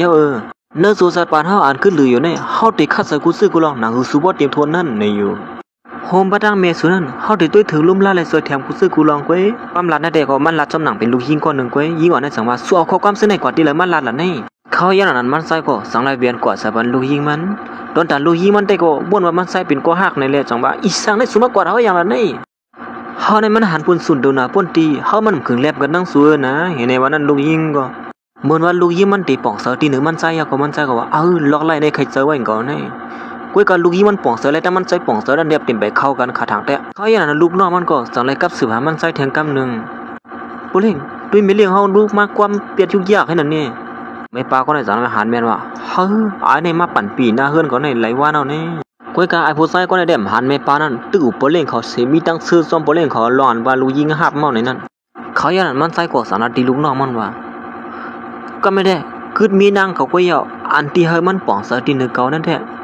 ลองตั้งการเขียนอันโปเลี้ยงได้ขนาดสังเราง่ายๆก็อย่าเผื่อถือมันไหวออกมาก็อย่างนึงมาขยันลูกน้องมันจังทำมาที่จะหือเฮาเก่าๆอยู่ขึ้นที่เนื้อขับตัวก่อนได้มาเฮ้ยเมื่อได้ยินเสียงเขาอู่เขาได้เขาตีอยู่ที่เนื้อขับตัวไอ้หลวนก็ในดาวซัวเต็มปีนเอียนมันโย่เขาอย่างนั้นมันลูกน้องมันเต็มใครจังรับว่าเหรอนอกมันหันรัดความแหลมมีนางมันจังเลยจักพงมาเสียลัดแย่เมื่อกูว่ามีนางเขาเลยยินก่อนเจอเหมือนแม่ปลาในลัดเฉียงขึ้นมามันจะกูเวลตุกเจอลงกว่ากำเหลียวให้นั่นเฮ้ยนั่นเสียมันใส่ก่อสารมาซับเลี้ยงในมีนางมันเขาเลยตั้งหลวนก็ได้เรียกไรขับตัวกันนะมือเหลียวเข้ามาอยู่ที่เนื้อขับตัวไอ้หลวนนี่เมื่ออย่างนั้นมันใส่ก่อสารมาลัดในมีนางมันว่ามันมาอยู่ที่เนื้อขับตัวไอ้หลวนนี่เนี่ยอยู่ปลาในกองงอกโหมันอยู่นั่นสุยุมเขาอย่างสองเสือหือกุ้ยกับว่าแม่ปลาในยุมเขาก็มั่นใจรัดกันมาว่าลูกยิ่งก่อรัดว่าสุนันจะขึ้นห้องยามากค่อยเขาได้ไปอยู่ดีสุนันไปคือเขี้ยวในรักความกระป๋องการหลานนี่แหละก็คัดเจอซับเลี้ยงอยู่ที่ว่าห้ามให้เป็นเลี้ยนเป็นโรคเต้มาแล้วนี่มันใจก็คัดเจอซับเลี้ยงปีเซอร์นั่นก็เป็นเฮานะสุ่มต้องเฮาอะไรอยู่ฮะนี่สองสูตรต้องอะไรเหรอไอ้ผู้ชายกวนมาจำเฮานั่นเขาซ้อมหลังเฮาเหตุการณ์จำเฮามาอยู่แต่สิเฮาว่าแต่สุเล็บติดต้องเขาอะไรอยู่เยอะว่าก็กะว่าสมามันใจเด็กซับเลี้ยงซื้อหือก็เยาเมปาในก่อนไปอยู่มันใจลาเมปาในก่อนสังนัดอยู่ว่าเฮาลัดสุยอมจังเนี่ยลองในมันป่นกว่าหึงเยาซื้อไปมาเสือข้ออยู่เยาปลุงสุนั้นมันก็อยู่จะมีหน่วยมีนางก็เลยฮู้เป็นเฮาติเป็นสังเลสูซ้ำป้อมอยู่เฮาเสียละอีละนี่เขาอย่างนั้นมันใจก่อสังไรลัดถึงมือพ่อนเขาขึ้นเฮียนจอมกันในมือพ่อนเขาตึกหักกันนั่นเมื่อวานนั้นเฮาย้อนหักสูนั่นเป็น11วันเหลือนกำเมื่อเฮาเลยหักกันเป็นวันนั้นตั้งสุดนั่นสูอ่อนเฮากว่ากินข้าวซอยออโต้ที่เสียงข้าวซอยนั่นข้าวซอยออโต้นั่นก็1 บาท5 ยากเว้ยสุ่มต้องไรป่านั่นก็มื้อนี้จนเปลี่ยนตุกเสริงขึ้นว่าเจ้าที่เฮาในไอ้นี่ใส่ข้อเตียนเฮาปานสูนั่นเป็นสายข้อค้ำเขาอย่างนั้นมันใจก่อสังไรซับเลี้ยงในรองวันหลังเขามือพ่อนเขาตึกขึ้นเฮียนจอมกันและตึกหักกันนั่นว่าเสียวสองก็อยู่จอมกันเนี่ยเฮาก็คัดข้องเรียกกันอยู่จอมกันเนื้อหกเหข้องเฮานั่นก็1 เดือน2 ปากเงินแค่พ้องยำนั้นสุเลลาตีเฮาว่าสุติตุกค่าหยาบผืดจำเฮากว่าสวัสดิเป็นซื้อหือกว่าเย้าในนั่นสวมต้องไรลองซื้อในเฮาต้องไรกูซื้อกูลองนะมันใจก็จังว่าก้อยกับพ้องยำนั้นเฮาซ้ำหุยสังไรป่วยพาเป็นสูไม่ลูกกว่านั้นเยอะเขาอย่างนั้นมันใจก็จะนัดว่านี่เฮาหักสุเตอได้นะลุงก่อนอยู่หิมข้างนั้นจังนะกันว่าเฮ้ยไอ้หลวนก็ในมาย้อนหักคนเท่าหิวนั่นมาเขาอย่างนั้นเมปาในก็เปลี่ยนลีไอเพิ่นเลยจังได๋จุกพาปิกซัวเพิ่นมาเป็นเอียนนะไอ้ในรัดกระป๋องการนั้นให้แท้ก็ลีไอเพิ่นนะเขาหลวนอีสังมาย้อนหักคนเท่าเนี่ยเขาเสิร์ฟพาปิกซัวไปเนี่ยเขาได้แต่แลหันเมปาเสิร์ฟพาปิกซัวเลยจังว่าเฮ้ยสุเฮ็ดอีสังล่ะนี่สุมีตั้งเปลี่ยน5 ตัวเมปาก็จังได๋มันลิมันมินหูมาบ่ฮู้อีละนี่กวนน่ะบ่เป็นจังได๋มาก็หักตัวเก่ากวนอีสังผมฮู้จักตีเต็มตีสูงสิดามื้อนี่มาเขาอย่างนั้นมันใจก็จังนั้นว่านี่สูเป็นเฮาที่เดียวนี่นะมันใจสังว่าป้อสุ่มยุ่มก็เฮาที่อ่อนสูกว่าที่ห้องยานั้นมื้อเดียวเฮาตึกนอนไว้อยู่ที่ห้องยานั่นนะครับตัวเฮานั่นเขาอย่างนั้นเมปาในกว่าซ้ำบ่นกว่าแทงไล่นึงเฮาฮู้อยู่ว่าสูเนี่ยเป็นซื่อหือไหนสูเป็นลูกชายโผเฮาจังซะกูซื้อกูลองในเขาเลยซับเลี้ยงลัดนี่สูมันใจก็จังว่าฮึมื้อกว่าขี้กว่าเยอะบ่ว่านั้นก็เฮ้เป็นสังสุสมกับวนจังนั้นนี่ปานั้นก็จังนั้นว่าสุเลยตั้งลูกยิงเฮาในอาสาเป็นกันเพราะฉะนั้นก็บอกว่าเขาในกว่าอยู่จ้อมเมียสูในเจมือเขาอยู่จ้อมเฮาในเนาะเฮาว่าแหละเพชรสังได้เขาไปกว่าไว้บ่เป็นตอนนั้น กวนใจสังเป็ดลายกวนใจจังไหนมันใจก่อมจังบ่คือกวยขี้ลิงอ่ะกับว่าก่อมจังบ่คือเอ้บ่นั่นก็เป็นเฮาเป็นปองมันจะลุงอ้อมจะcó này có lại đi sang cầm su hom mi lùi có mi lục dom su kia mẹ pa này có chẳng nào po su hơ su tâm mang phiền can sĩเขามาหาลูกยิงเขาสองเซอเขาที่เฮาสูมาห้องลูกยิงเขากว่าซ้อมสองเซอมันใจก็จังว่ากวยขี้ลิงอ่ะ1อุบ1กลายกวยกว่าไกลดิ่งนี่มาเมื่อพ่อนเขาตื้ออุบกันอยู่นั่นกวยนั่นเก่าเจ้าของร้านนั้นก็จังไปเข้ามาสิว่าเขาด้วยสูบกันจิมือกายปุ่นในติดสางอีสังก็สางเอเขาอย่างนั้นแม่ป้าเนี่ยก็จังได้สั่งตั้งกินนั่นกว่าเขาพัดเด้มักคักโคกมันโลกกแก๊กมันร้องงแงงอ๋ออย่าไปไม่ใจค่ะเฮาได้เฮาเฮ็ดน้ำบันสุกไว้ค่ะพักเหียงก็มันต้องยำยินบอกกับจื้อจังไหนอย่างนั้นมันใจกว่ากินพักกี้เมืองกอกแล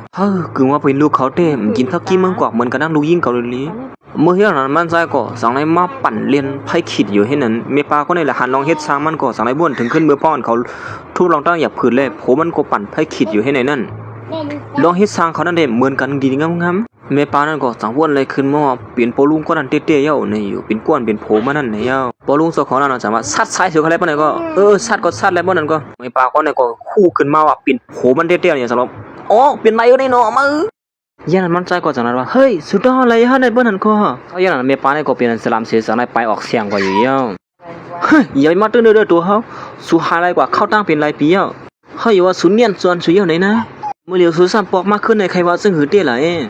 ยสุมีปุ่นพ่อในสังเลยมาสิยาสุยุงดีในสัตว์ป่าเฮาจังไหนเขายันมันใจก็สังติเมปานั่นว่าเฮาเขาเป็นโพลีแลเป็นโพลีตอนตาหมู่ซุ่มซัวนะปาเนี่ยก็จังนั้นว่าสุก็อยู่ดีเลยมาจอกซื้อหือเขาตั้งหลายปีเนี่ยเฮาสองก็มีบ่ได้ลูกได้ลูกหยับว่ากินเตอก็คือในนั้นเมปานั่นก็จังนั้นติมันใจออกกว่าทั้งหน้าเฮาน่ะอิ่มแค่หันหน้ามาเที่ยงในเหี่ยวเฮ้ยอย่าไปว่าจังนั้นนะเนี่ยมันจะน่าเขาแน่นรัวนี่เห็นเฮ็ดนั่นสิเมปาเนี่ยก็จังได๋ไปพาดออกกว่าภายหน้าภายตามันใจนั่นอยู่เย้าเมื่อย่างนั้นมันก็จังได๋ปอกมาตีเฮือนั่นสิมาด้วยแคบหางมือพ่อนเขาตึกหากันอยู่นั่นยามนั้นย้อนปัวมันนางในมีลูอ่อนมากก็พ่อแม่เขาลึบมันนางออกมาอำหันถึงรองอันมันนางมีดูไว้นั่นมันนางก็คัดเจอว่าให้เขาช่วยออกโตเสขายอยู่ให้นั้นคำตู้คำหยับเลี้ยงลูกมาห้างกว่าเหลียวตอนตาลูกยิ่งเขาก็จังไรฮักแมนปอเขาก้อนอยู่ดีนะครับตัวไอ้ใช้เจิงมันนั่นเมื่อในเฮาแฮนเขาช่วยไปบันตอนตาเขาในนะแม่ค่ะเพราะฉะนั้นก็คักกว่าห้องเฮียนเยอะค่ะนะ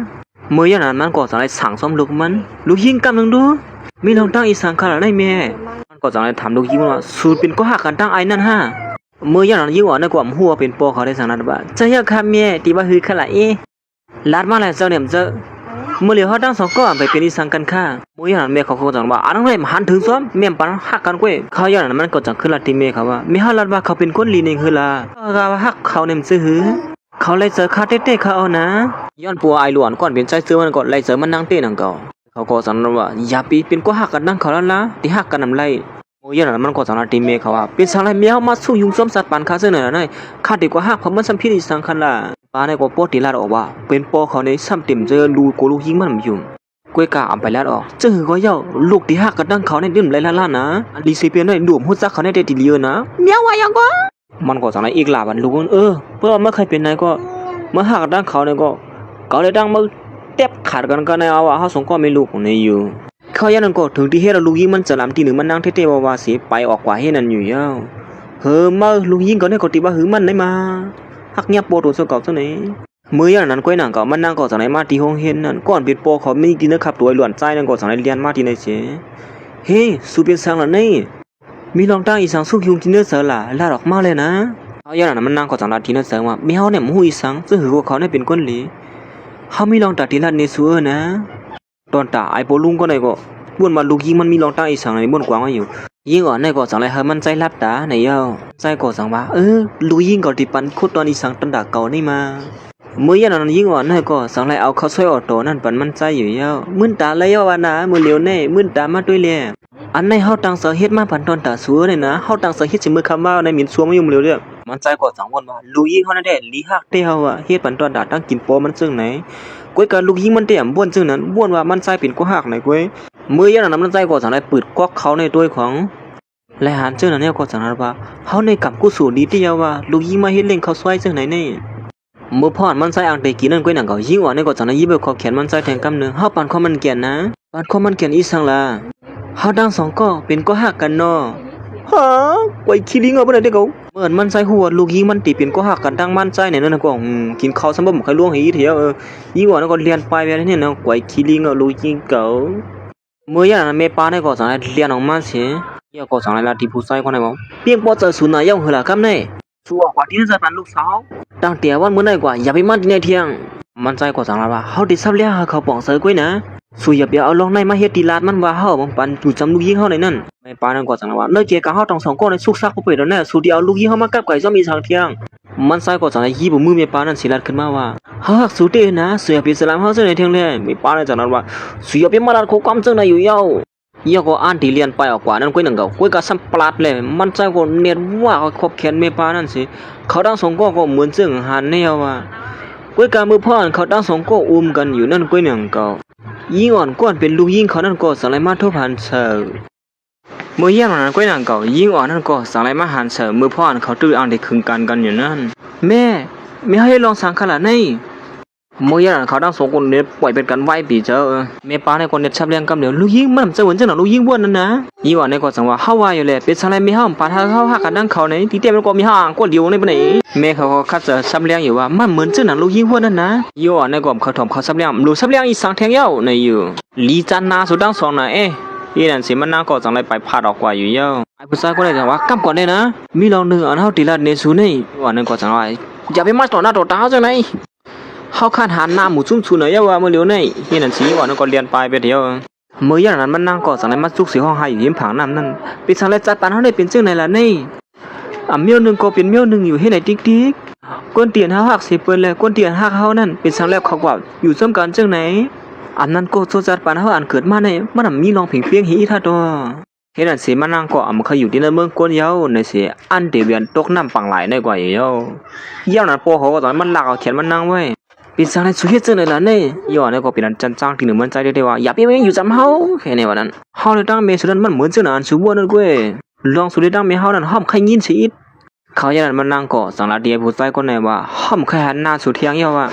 เมื่ออย่างนั้นมันใจก็สันว่าลูกยิงอย่าไปเฮ็ดจังได๋ที่ปอเลยนะฮะมันก็ชูห้องเฮาบ่กว่าเขาอย่างนั้นมันใจก็สันว่าเฮาเป็นปอสู้นะเหมือนมันใจรัดคนมาจังนั้นก้วยนั่นก็ถึงที่เฮ็ดได้ยิงอ่อนนึงเขียนจะลำขึ้นมาอย่างหรือเก่าเยาร้อนปอหาอะไรกว่าเขาตั้ง19ปีนี่ป้อมได้ทอนสูปอมันทบสวนบ่ได้เปลี่ยนส้มซื้อเตียนะเมื่ออย่างนั้นยิงอ่อนได้ยินข้อความลัดมันใจแล้วก็เปลี่ยนบ่นกว้างสิลัดขึ้นมาว่าส่วนว่าเฮาได้มันเงินนี่ฮะสุอย่าไปมาลัดข้อความได้ลวงไรตาจังนั้นมาจังว่านี่เป็นไซคอนเฮาปันเมสุเว้นี่ย้อนเปิดไซคอนนั่นแหละถึงที่เฮาฮู้ว่าสุนยาวอ่านเป็นลูกยิงเฮาเต้ๆในนั้นตอนตายิงอ่อนนี่ก็บ่นว่ามันใจลัดข้อความได้ลวงไรตาเว้ยเนี่ยยาวอย่าไปมาอยู่จำเฮาว่าลัดข้อความอีสังนี่เฮาได้บ่นว่าเฮาเลยตั้งสุ่มยามฮู้จักกันมานะเมื่ออย่างนั้นมันนั่งก็สังไรไปผาดออกกว่าแทงกำนึงอยู่ยาวเมื่อมันนำไปผาดออกกว่านั้นก้วยหนังก็จังลัดขึ้นมาว่าอย่าไปมาสู้อยู่ซ้ำจัดบ้านเฮาเที่ยงสั่งซะซึ่งนั่นแหละเฮาติจอกตกน้ำโอลอกตีนควายนี่เฮานี่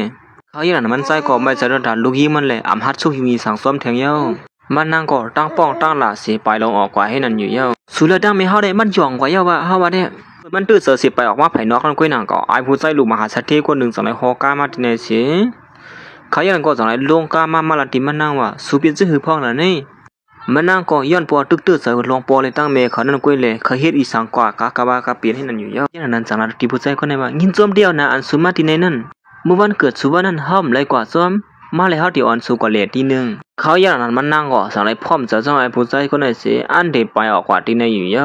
เฮ็ดนั่นสิไอ้ผู้ชายคนไหนก็สังไรอ่อนมันนั่งมาตีนึงเตียนหกให้ลงในที่คนให้คนมือเขากินเหล้าสูยานวลปีนตาหายตาหิวเฮ็ดไหนเหมือนมันนั่งไรมาหันตีนายก็เหมือนทางไปนอนตุกเสือลงกว่าผู้หญิงคนใดตบให้อยู่ให้นั้นเขาอย่างนั้นมันนั่งก็สังเบิ่นอยู่ว่าเขาเนี่ยเป็นคนอันเฮ็ดแขนแลเป็นคนหลีเป็นสังไรอ่อนเฮามาที่จึงไหนล่ะในลูกน้องไอ้ผู้ชายคนใดจังว่าเฮ้ยพี่ไอ้เฮามาเฮานี่ย้อนผัวไอ้ผู้ชายคนใดกว่าเสือคนหลีก็คือลูกน้องก็เหมือนจึงหันแนวเป็นคนให้คนมือคนเรื่องอะไรอย่าไอ้ผู้ชายคนไหนจังมาสุมาสั่งที่ไหนเนี่ยเฮ็ดออกกว่าเลยนะปอสู่อยู่ที่ไหนมันกึ่งเลียบกันดังสูกเว้ยเมื่ออย่างนั้นไอ้ผู้ชายคนนั้นก็สังไรไหวมาสู่มันเสียมันก็สังเกตว่าเฮ้อข้าต้องตักเขาไปเขานี่มีลองสั่งก็ค่ะเมื่ออย่างนั้นมันนั่งก็สังนัดว่าเขาปันฟังเฮาจึงไหนอำนั้นก็ที่ไหนมันมีพี่เขียน5ตัวก้วยกามันนั่งฮู้กดตกลื่นกว่าเย้าก้วยกามันก็ตึกบ่นอยู่ว่าไอ้ผู้ชายคนไหนก็เรียบเต็มเฮ็ดอีสังมันนั่งหนังเก่าในเย้าเมื่ออย่างนั้นตอนตายผู้ชายคนไหนได้ก็ตึกเฮามันใส่มันปอกมืออยู่ไว้เฮ็ดนั้นไอ้ผู้ชายคนนั้นก็สังไรขึ้นมาหมอกลัดข้อกำนั่นสิว่าวันมื้อนี้เฮามีกวนลองเหยอะก้อนนึงสอนเฮาลิสิบ่ดีในโรงเรียนเฮานั่นยิงน่ะไอ้ผู้ชายคนนั้นได้ก็เหมือนหางเล็บที่ไม่เสือตอนตามันนั่งอยู่หนังเก่าเฮ้วันมื้อนี้วันเกิดเขาเนี่ยย้อนสู้มันเขาอีหนึ่งเฮียวเลย เมื่ออย่างนั้นมันนางก็เหมือนหางมีตั้งเสื้อขึ้นมาอีกนึงหนังเก่าตอนดับผู้ยิงเสื้อเป็นได้กว่าเก่ามันก็สังละบ่อีแน่ได้กำหนึ่งเขาได้คู่ขี้คู่ตัวเขาเก้ย้อนก็ในก็เป็นก้นดีอยู่สลามปอเลยตั้งเมเขาแหละจากไรมาเตียนไปหลอกเป็นหลายก้นกินเหย้าถือยาอยู่ให้นั่นเย้าเมื่ออย่างนั้นเขาตั้ง2ก้อนได้ซ้ำบ่ขึงลอกไล่ตอนตัดได้เฮ็ดอีสังตีเหนือมันนางมาอยู่เย้าเมื่ออย่างนั้นจากไรตัดมันตีปอเขาเลยมัดด้วยขับตัวมันอยู่นั่นลูกน้องมันจากไรเรียนมาเสียว่าบ่เลี้ยงข้ามีลอกไล่มันยาวเข้านะป้อเขามาอยู่ขึ้นตีนะครับตัวโซเก่าไหนแต่ได้จำเนียนจวนจังไหนมันติเข้ามาขึ้นที่ไหนเขาเมื่ออย่างนั้นมันก็เอาติขับขืนที่ไหนเฮ้ยมันเจอจังนั้นขับยายเฮาตีละเฮ้ยก็ในตื่นสิก่อนเขาเพราะว่าเขาไปตื่นขึ้นมาแล้วก็เฮ็ดก่อมไล่งอเนี่ยเฮ้ยก็เขาสั่งให้เมื่อเราที่ตื่นมาไอ้ลูกน้องมันจังว่าเขาเจอลอกไล่คุณเจอกูลองตัดได้มายุดยาเขาบ่ตื่นขึ้นมาไว้ให้ไหนเขาเมื่ออย่างนั้นก็หนังเก่าพงมันใส่ก่อสั่งไล่หลังขึ้นมาหน้าในกอดเลยเป็นมีน้ามันกับสืบมากกว่าหนังเก่าวันลูกยิงขอหาลายตัวกว่าเย้าในอยู่ว่าคือกว่าตอนด่ายิงว่าในก็มานางตีในอยู่สิตันในก็เหมือนเล็บมีตั้งเสื้อหนังเก่าไอ้ผู้ชายก็เลยจะไหนห้ามมันผ่ามือไอ้ลูกน้องก็ในเสียหามีหานั่นมาเขาปันฟ้านั่นเจอเตี้ยในตัวที่มันก็ก้นในเขาให้เกียงเป็นก้นดีมาตัดสีลงนั่นป้อนไหน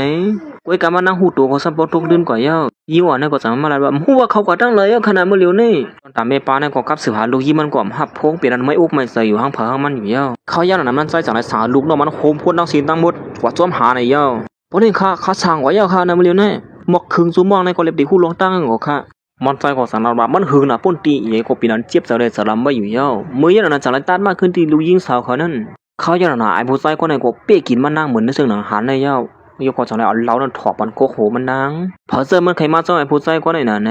อย่างนั้นมันนั่งก็จากไรหันลองเปลี่ยนลายลองไอ้ผู้ชายก็ในเตี้ยๆว่าอยู่เย้าถึงที่ผู้หญิงจะนั่นก็เป็นนั้นเคยขู่สีเปียงป้อหันเจอเตี้ยๆว่าอยู่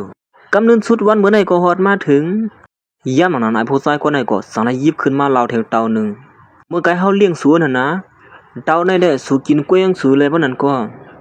เขาย่ามนั้นมันนั่งก็สั่งให้วนถึงขึ้นขอความลัดนั่นปัวเขาอยู่ดีนะครับตัวไอ้หลวนั่นลัดมันนั่งไอ้ผู้ชายคนไหนจังว่าเดี๋ยวสวยสุดเที่ยง5ดอกฮิเหือมันนั่งก็สั่งให้หยิบมาเล่านั่นเสียผู้หญิงคนไหนสั่งลัดขึ้นมาว่าเฮ็ดสั่งเถิดมึงล่ะเดี๋ยวเพิ่นเปิ้หึงๆเที่ยงหือมันนั่งเขาจากไหนเอาถอกกันหัวผู้ชายก็ในคืนที่นั่นเหี้ยถึงที่หมู่ซุ่มเขาจะได้ซับบ่ตกเสือลงก็เฮ้ยเขาหาเฮ็ดเตโมก็ว่าได้อีเนี่ยมันหยองไว้แล้วอ่ะอย่างนั้นไอ้ผู้ชายก็ในก็ปีนั้นเจ็บเสือเลยจะลำเตๆว่าอยู่เหี้ยมีหือเวลากำไหนบ่ฮู้ลองเขาเขาอย่างนั้นไอ้ผู้ชายก็ในก็สั่งในป้าบันแม่มันนั่งกำเหลียวอยู่ไม่เก้ไอ้ผู้ชายก็ไม่เสือตอนดำมันนั่งนั่นเด้ไม่เสือคือหือก็มาฮัดช่วยเฮ้ยจากไหนมาหามซีไว้เจ้านั่นกวยได้ลองในก็ยามันเสียวเลยอย่าไปมาสู้ยุงเขาอย่างไอ้ผู้ชายก็ในจังหรือเปล่าเมื่อเหลียวในสุหัดมากันไหนเนาะแต่หน้าตาเช่นนั้นมันลองเหยาะหนักจังจะหือเมื่อเหลียวได้มีตั้งเสื้อหนามือสุดที่สังที่เฮาไอ้ผู้ชายก็ในจังขึ้นว่าวันเมื่อได้เฮาได้เฮ็ดเฮาสูมีตั้งเสื้อเจอเลยเสียเปิ้นตีน้ำเมืองคงกลางแนวอ่ะไอ้ผู้ชายก็ในก็สั่งให้สาวลูกน้องมันมาเหยาะไปผู้หญิงก็ในกำเหลียวเนี่ยเมื่ออย่างนั้นก็หนังเก่ามานั่งก่อมจังเฮ็ดจังหือตอนด่าผู้หญิงเป็นลายลงเขาเส้นในก็สั่งให้มายิบพงสีโป้ไปเดียวมันไว้อยู่ไอ้ผู้ชายก็ในก็สั่งให้อันเด็กขับขืนยี่วันในอยู่เขาอย่างนั้นไอ้ผู้ชายก็ในก็หาว่าลองในมันแลบติ่มพอสวยเอาในจังยิบพงมันขึ้นมาเสีย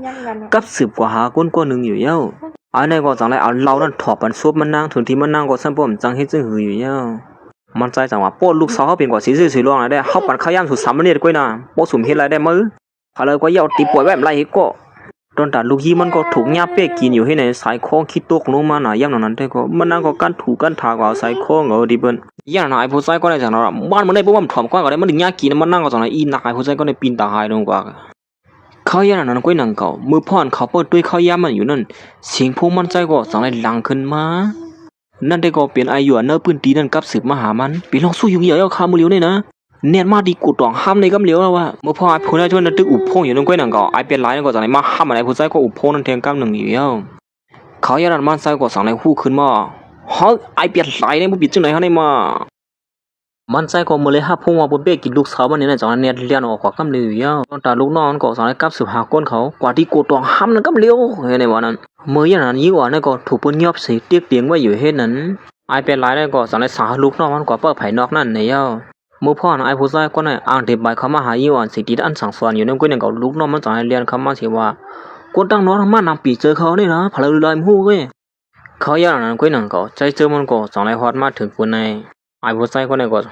ไอ้นี่มาเถียงเฮาได้มายิ่งว่านั่นก็มื้อเลยหันมาปอเขามานั่นเฮ้ยเขามาช่วยเฮาอยู่หลังนั้นปานไหนติเขาอย่างนั้นตอนตาไอ้ลูกน้องก่อนเป็นที่ห้องเฮียนนั่นก็จังว่าเฮ้ยพี่ไอ้เฮามาถึงที่แล้วนั่นเนาะ เขาอย่างนั้นตอนถ่ายเป็นหลายในก็สอนในสาวลูกน้องมันขับขึงใจเจอมันคำเหลียวเนี่ยลูกน้องมันก็เลี้ยงเขากว่าคำเขาก็มากวนจะในไม้ผงเชียวนะก็ได้กำปั้งก็ช่วงไอ้ก็เตี้ยเขาซุ่มไอ้เขาจะได้ก็มันนั่งจอกโจให้นั่นเชียงอย่างนั้นไอ้เป็นหลายในก็จะในสาวไอ้ก้อนจะลีอินนั่นเขาเลี้ยงเขาเนี่ยมันก็เน็ตเลี้ยงเขากว่าว้ายเนี่ยก็มาคุบเขาข้ามันอินขนาดใหญ่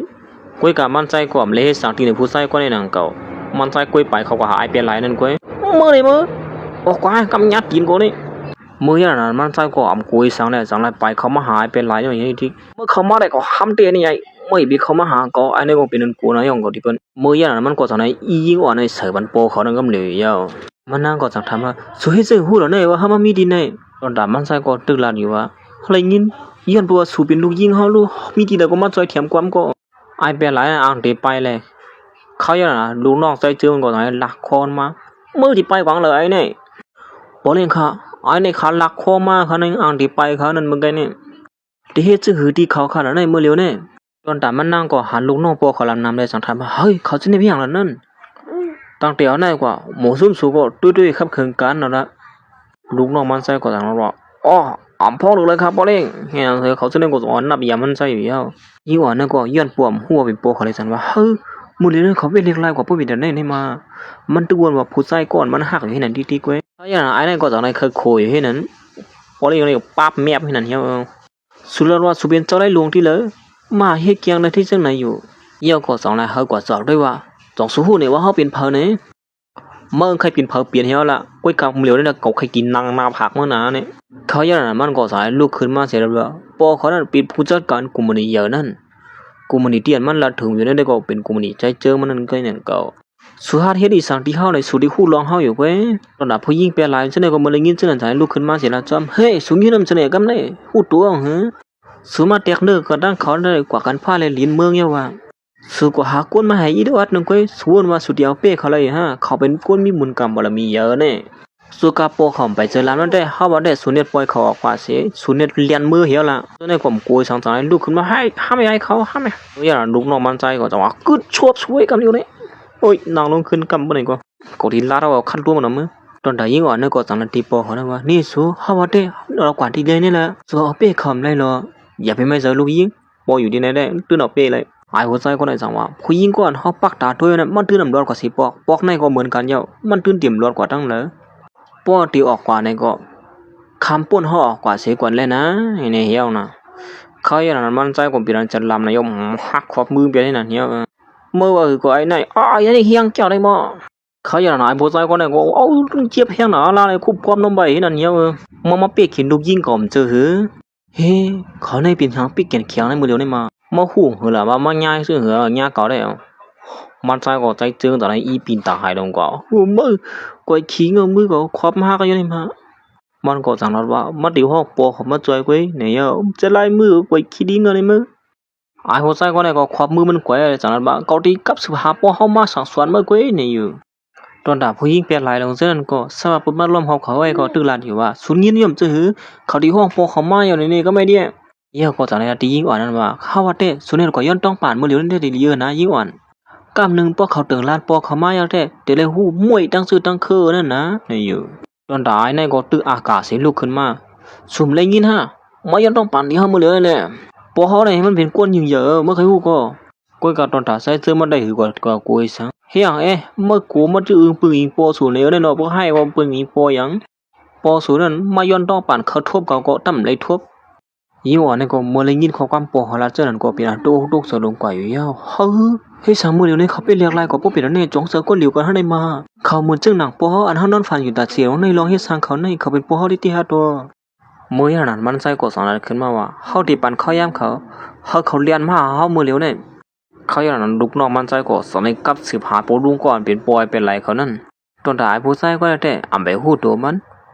นปอลุงก็นี่ก็ถามว่าเฮ้ยมือเหลียวเนี่ยปอเลี้ยงหลวงเขาสุมาทั่วบนเลยนะขี้ในก็ไหวไปเจอโอ้ข้าที่เนี่ยกว่ามือเหลียวในเขานะปนันก็ขี้ในก็เป็นอันจมเสื้อเสียอ่ำไปหูดีปองมันฮะเขาก็ทั่วมันเนี่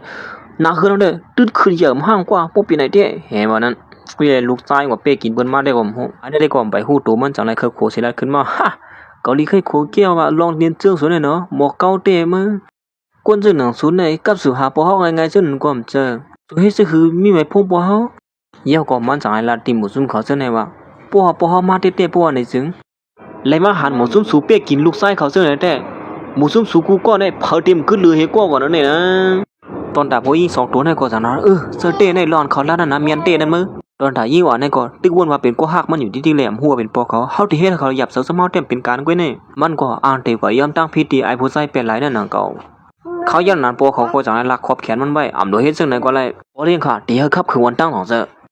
จึหือก็กวนก็ในปอเลี้ยงหอมเหลือเข้าเจอก็หึงก็แล้วว่าตอนดามั่นใจก็สังนัดว่าในเป็นปอนตั้งสุดดินเฮเกกังลูกยิงเฮาตัวหน้าใต้ก็มันตั้งนำตั้งหลายเนี่ยหนังหือที่มีชื่อเสียงนั้นเฮินปอเลยหันเดินหน้าเดินตากว่าก็สังนัดว่าอำโดยเฮ็ดซึ่งนั้นก็แล้วในอยู่ปันเฮาเขามาหาเฮาฮอดถึงที่ในเสียกว่าในเฮาพวกเขามาย้อนต้องปั่นไทยภายหน้าเฮาจังค่อยว่ากันแทงกำไอ้ผู้ใส่ก็ได้อำไปยุ่มตึกลัดอยู่ให้นั่นติ๊กๆบ่ม่วนมาบ่เป็นเพอบ่ได้มาสั่งสอนปอเฮาเลยจังไหนแน่ชวนว่าสลายนักคว้าหลวงนั่นตีปอกมานี่ฮะมันตื่นปีนกว่าเลยไอ้เย่ไอ้ดอยไอ้ในก็กูเผลอลัดจ้าปีเจอปีคอเยี่ยมนั้นได้ป่ะเขาเยี่ยมนั้นตอนตัดได้ก็มันก็เลยเจอหน้าวันกันเขาขู่อ่านโมเมอยู่ที่นั่นเชียงดูน้องใจเจอมันก็มีอะไรผ่ามือห้างมันแก้มกล้ามเห็นนั่นเหี่ยวก็ขั้นยิ้มเมื่อเจ็บเมื่อไกลนี่ไอ้ในเมื่อพอสุดเนี่ยมันเขาเกี่ยวกามมันก็เหมือนเลียบหักเพื่อนเบิ่นหลิวก้อยกันลูกใจเป็นในเป็นนี้ไว้ในมาไอ้สาวไรซ้ำเกิดลูกออกมาเหมือนจึงเมื่อนี่กำปองเธอจะมันเห็นได้ป่ะเขาลองตั้งยืนเหยาปอลิงหลวงเฮานั่นได้สูบวนเอาไว้ก็สูบวนตั้มไปปองก่อนนะว่ามันยืนเหยาบ่กะหือในนั้นปอสูนั้นปอเขาแค่เย็บในแดงเหมือนจังหมดโตไงบ่เคยฮู้ก็เขาย่านนั้นมันก็จังลัดเกือเรียนอยู่ว่าแล้วก็กูตูบ่สันเตลงมือลัดมันนี่เนาะว่าใส่เสื้อเคอเลยคนที่นั่นนะคือนั่นที่ร่วมสวมเป็นที่นั่นมือสูในนั้นก็เปรีอามามือเขาย่านนั้นมันก็สังเคินลัดขึ้นมาว่าสองมื้อต้องหือมื้อไหลวงป่นมานั่นเมื่อตุคุบเข้าภายหน้าภายตาก็อยู่ย้อนปัวพ่อเยี่ยมนั่นเป็นใจหนุ่มอ่อนนั่นก้อยเลยอำเสปลุงมาอยู่ที่นะครับตัวใจหนุ่มอ่อนนั่นเป็นสังเลยพ่อเยี่ยมนั่นเมื่อสัมหัดหันมื้อไหนล่ะดีเตมันหลอนใจหนุ่มอ่อนอยากคิดตัวลงมาตีหนูสูงเสมาตุกเสปลุงเลยขับตัวเขาเรียงไล่กันนั่นย้อนปัวมันมาตุกย้อนเตะแปลหลายเนี่ยเฮาปล่อยบันนั่งซื้อมันนั่นในอยู่ไอ้นั่นจังลัดว่าพ่อมาเคยเฮ็ดก็จอกตุกปลังในอยู่ไอ้นั่นจังลัดขึ้นมาว่าผู้ยิ้มก็นั่นเมื่อถามว่าเขาคลายนั่นแหละเขาใครเย้าเรียนเย้าหลอกหลายเก้นั่นมาเคยฮู้ก็ย้อนเพราะซึ่งนั่นแหละหมู่ซุ่มเขาเด็กเด็กเฮามันใจจอกตุกลงกว่าตั้งเตอนั่นพอลุงก่อนอยู่ที่นะครับตัวลูกนั่นจังลัดขึ้นมาว่าไอ้เนี่ยสมามเป็นซึ่งในสิตาเนี่ยก็ตอนตัดลูกยิงก็น่ะย่อมเฮ็ดกูซื้อกูลองเต้ลงนี่ไอ้ลูกนั่นก็ตอนตักเป็นก้นก่อนมันหักย่อมเฮ็ดให้กูซื้อกูลอง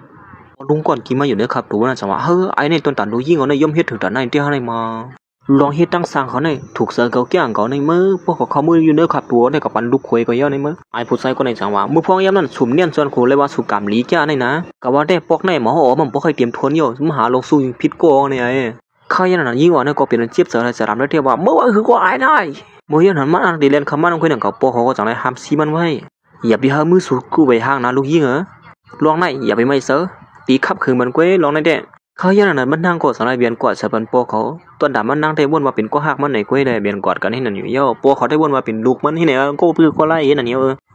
วันมื้อนั้นที่ก็เลยกอดลูกยิงก็เห็นนี่มามันก็สังเลยย่อมตั้งพี่เดี๋ยวดินเนอร์เสริมมันคว้างวันปอยอยู่นะปอเฮ็ดให้ลูกเลยตื้อเจอปอกนึงอย่าปอกนึงซึ่งไหนนั่นแนวนั้นในเป็นปอนะลูกอำเจอก็หักลูกยิงก้อ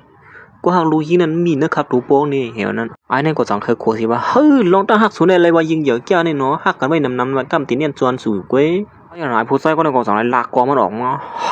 าไอ้เนี่ยเมื่อเหี่ยวเอากองมาที่ไหนได้มาหมักกองเขาในหน้ามันมีอยู่5ลูกสูมีคุณพ่อนตัดที่รอดเนี่ยมีอยู่6ลูก1ลูกเก้ได้นะเขาอย่างนั้นใจเจอมันก็สั่งขึ้นลาขึ้นมาว่ากองมันมีหมากเนื้อก็ว่าเนี่ยเพราะฉะนั้นก็เมื่อมาจำด้วยเนี่ยมันก็จะได้ยุกกองมันงาเฉยในเขาย่ำหนังนั้นก็หนังเก่าโปเขาก็จะได้ฮอดมาถึงที่นี่ไอ้ลูกเป็ดไหลเมื่อผมผู้มีอีได้เมื่ออย่าเปียวกองได้งาเมื่อที่นั้นรู้ว่าปอเฮามาในป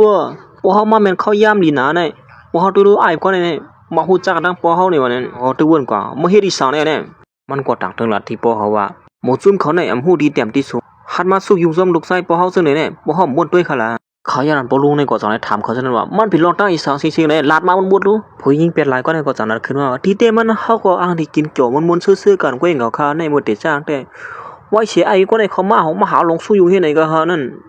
หรือสินั่นไปเฮ็ดให้ป้าลูกไส้ปลุงเฮาบ้าที่ส่งก่อนข้านั่นเจออันปลุงเฮาลันในเมียนเตนั่นตอนดาปลุงในก็สังวนอีว่าอัดซักบอกกันไหนก้อยไอ้ในเรียบเป็นหลวนเฮียนก้อยแน่ กวยกะโหนานักกาหลวงเฮานั้นมีกันแล้วนี่มากำหันมังเผาคอมไปมาถึงก็เป็นไรนี่นะนี่อยู่ยันมันก็สังว่าไอ้ล้วนยอกมาเฮ็ดจึงหือเลยมาเปียกกินลูกใจเขาจังได๋แน่มันก็ไปฮู้ก็นายกเป็นโหนาเขานั่นเขาได้เฮ็ดอีสังก็ที่ซับเลี้ยงหลายอย่างลัดเนี่ยมื้อนี่ไอ้เนี่ยเอานะมันก็ไปฮู้ตัวมันในจังนั้นว่าสมมุติฮู้หือเมื่อละตบเผาเนี่ยมื้อเหลียวเมื่อละคู่กำสนิทดีเขาเนี่ยอีลูอันเนี่ยก็สังว่าเขาลัดว่าเฮ็ดให้ลูกไส้ปลุงเฮาสิมกะปอปลุงเฮามันเนี่ยคุบเข้าไปนำบ้าเขาในวันนั้นทำบัดเนี่ยปลุงก็เนี่ยก็เป็นเจ็บเสียเลยจะถามไอ้ในเมื่อฮัดบ่คันที่เฮาในมา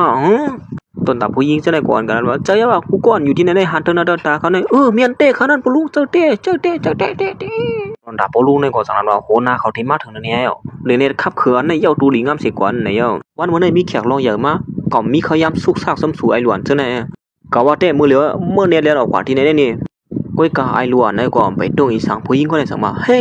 มันดึกซุปเปอร์อีสังอย่างนั้นเมื่อเนี่ยออกกว่าล่ะเฮ็ดสังแล้วจุกงึงางี้เฮ็ดไหนเมื่อยากกินเต้กำได้มื้อพอลุงคนนั้นก็สังไหลข้องหากวนมันลักใส่หนุ่มหมอดคนนั้นออกกว่าในเย้าที่นั้นก้อยน่ะก็ลูกน้องใส่เจอมันเผลอฮัดมาได้เฮ้อปุเรเฮามาเฮานี่ลูกน้องสำเจอปุเรเฮาเหล่านั้นมาเฮียงเขาก็มาที่นี่เหมือนกันก็นี่เขาย่านนั้นก้อยนั่งเก่าใส่เจอมันก็สังไหลว่าลูกยีมันนั่งลงที่ไหนอยู่เย้าลูกน้องใส่เจอมันสังว่าเมื่อได้ยืนยาวนะนี่เนาะมื้อเหลียวนี่เนาะเฮ้สวยซื่อฮอดมาที่ไหนคะล่ะในป้นไหนเมื่อไกลในคาราดความแห้งกว่าอีนึย้อนน้อมอย่าลวงๆค่ะนะลูกชายมันก็สั่งว่าเฮ้ยพวกเฮาก็กุมๆต่อหน้าเขาอย่างนั้นนี่บ่หุยได้ยันนั้นมันก็สั่งขึ้นถามว่าลองในมีลองทางพิษอีสังกันลงลางค่ะล่ะในซับเลี้ยงในปันอินค่ะรู้ยันนั้นไอ้ลูกน้องสามใจเชื่อมันก็จังนั้นว่าเมื่อว่าทางพิษนี่ฮะก็ได้ถามมาอินรู้ตามมาในมีมวนนะฮะตัวเพื่อลูกชายมาเอากวางมั่งงาก็ไว้ที่มือไกลในเมื่อมหานะฮะพอลุงคนไหนก็เมื่อเลยหันลูกน้องใส่เสื้อมันนั่นยอดแล้วก็มูนูเนาะน้องมากำเหลียวเฮ็ดจะเหือเลยฮอดมาถึงที่ไหนค่ะล่ะนี่เยี่ยมนั้นลูกน้องใส่เสื้อมันจังว่าเมื่อตุยลูกชายมันนั่นรู้เอากวางงาเขาจิมือไกลจิมือเมื่อไปมาในมือตุยเนี่ยมือตุยรู้คิงในก็เน็ตปากเป็นมือลูกชายไว้ปีเจอป้อเฮ็ดจังเลยป้อฮอดแล้วเขาก็มูนูเนาะตัวเขาในค่ะล่ะนี่มือบีลัดน้ำรู้ว่าอึดชั่วมาไว้ล่ะเขาเยี่ยมนั้นมันก็เน็ตมายอมตั้งผิดดีลูกน้องใส่เสื้อมันนั่นติๆไว้เฮ้ยความมันอินคันนะลองนี่ลูกชายเขาในมันไปฮู้สังเขาเนี่ยนะซึ่งหือก็วางความปันเขาเหี้ยวคาละขาย้อนน้อมเท่ๆเขาเอาลองในที่ทับเลี้ยงเนี่ยปันกุ้ยคาลองใ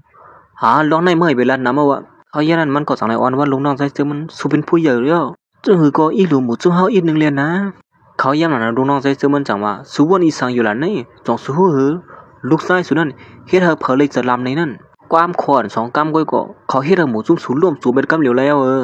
มันก็สั่งขึ้นถามผู้ชายคนไหนว่าเพราะฉะนั้นก็ปองว่าสุติปันตามตั้งพิษเฮาสมนึกตัวเจ้าเก่าสู้กวยนั่นเนาะป้อไหนยันลูกน้องใส่เจอมันจังนั้นว่าอยู่เอาเหมือนเงินค้ำสู่จ้องสิจังหมดอยู่อาปันเฮามื้อเหลียวในนี่อยู่ป้อสู่อยู่เอาเหมือนเงินค้ำกูซื้อกูลองปานได้ตีไว้บันอาซักสู่อยู่กวยลองได้แท้สั่งเจ้านั่นได้เฮามาบุญพรกวยอาซักสู่นั้นตอนตาโปลุงก็ในก็เหมือนเขายอมให้กะหือนางเก่าเขาย่ำนั้นเขาทั้งสองก็ในก็สังในอู่กันอยู่ว่าเฮ้สาลุงน้องเขาในแล้วเขากำหูที่เดี่ยมที่สูงเต้นี่เนาะเด้นี่ตอนตายผู้ชายคนในก็เป็นโปสาลงขึ้นมากำเดียวอีสังก็สู้เอาเหมือนเงินค้ำมาตั้งเสตมอยู่อาปันสู่เนี่ยลองได้แต่มีตังเอาวะเมื่ออย่างนั้นปลุงคนในก็เหมือนนัดความมวนอย่างไรจากนั้นว่าเฮ้สังตีให้มันลองอย่าว่าเป็นตันในกว่านั้นนี่ลองเฮาลัดในสู่2เสียนตั้งเมื่อไงนั้นเฮาลัดในสู่หลายๆกวยห้อมเสื้อสู่เลือกกวยเขาอย่างนั้นปลุงก็ในเลยยินชื่อนั้นยก็เหมือนนำเป็นโปสาลงขึ้นมากำเดียวจังไรเฮาลูกชายมันนั้นวางกองลงกว่าอีกนึงเสยก็จังไรละที่ลูกน้องใส่เสื้อมันนั้นว่านี่เฮานับยามสมมาเปียวเป็นผู้ใหญ่ก้อนนึงนี่กวยกะคนนั้นเฮาโกนั้นเป็นคนหน้าหลงนักกานั่นกวยสุรัดมาเฮานั้นสุว่าเซานักกามาถึงที่ไหนย่อไหนลองในสุเปียแลนเฮามาที่ไหนสิอันเดมวยเอาเหมือนเงินค้ำเฮาไหนในหนอป้อไหนเด้เขาย่านั้นมันก็สารว่ามันดีกว่าเดิงลาดเซาไรนักกาหลงนั่นกวยนี่อยู่ว่าสุเนี่ยอ้างชื่ออ้างเสียงเซาหัวหน้าเฮาลูกน้องใส่เสื้อมันเลยยินเสื้อนั้นก็สังไรคือโคลงขึ้นมาก็อ้ามไตละเมื่อเนี่ยเนาะเลยลัดความเมื่อตั้งลูกชายมันเมื่อไกลให้เหมือนมันพบเปลืองอย่างกันเฮกะหือนะก็ด้วยเนี่ยลูกน้องใส่เสื้อมันก็จังนั้นว่าเกาที่ลัดเนี่ยเมื่อเฮ้ยลูกชายสุดเนี่ยลักเอาตูลูกยิงซอลักกาลงเฮามาที่เนี่ยเมื่อคู่เนี่ยย้อนเพื่อเท่านั้นแหละเกามาสั่งสอนหมู่ซุ่มสู่2ก็ปอลูกนี่เองน่ะตอนดาปอลุงก็ในความอยู่เมื่อว่าคือก็มันเดินเป็นความไล่ลงไล่มันจังลัดว่ามันเข้าทุบเสาไรนักกาหลวงนั่นก้อยอยู่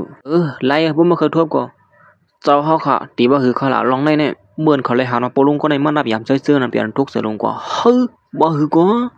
สู่เปลี่ยนเจ้าไรนักกาหลวงนี่เฮาได้มาย้ำนั้นลูกชายมันก็สั่งว่าเฮ้ยมันเป็นความไล่ไอ้นี่เขาขึ้นห้องเฮียนทีเดียวตั้งคาเขาเนี่ยนะป้อเขาเป็นก้นเงือกล้าย่อยขนาดนึงกวยเนี่ยตาปอลุงเนี่ยก็สั่งละจอมดูกันว่าเขาหนุ่มบ่เป็นแล้วเนี่ยมันดื้อดีเปลี่ยนความไล่เจ้าไรนักกาหลวงนั่นเท่าเมื่อคือ ใจซื้อมันจังขึ้นว่าเขาเปลี่ยนเพอมันลองเยอะ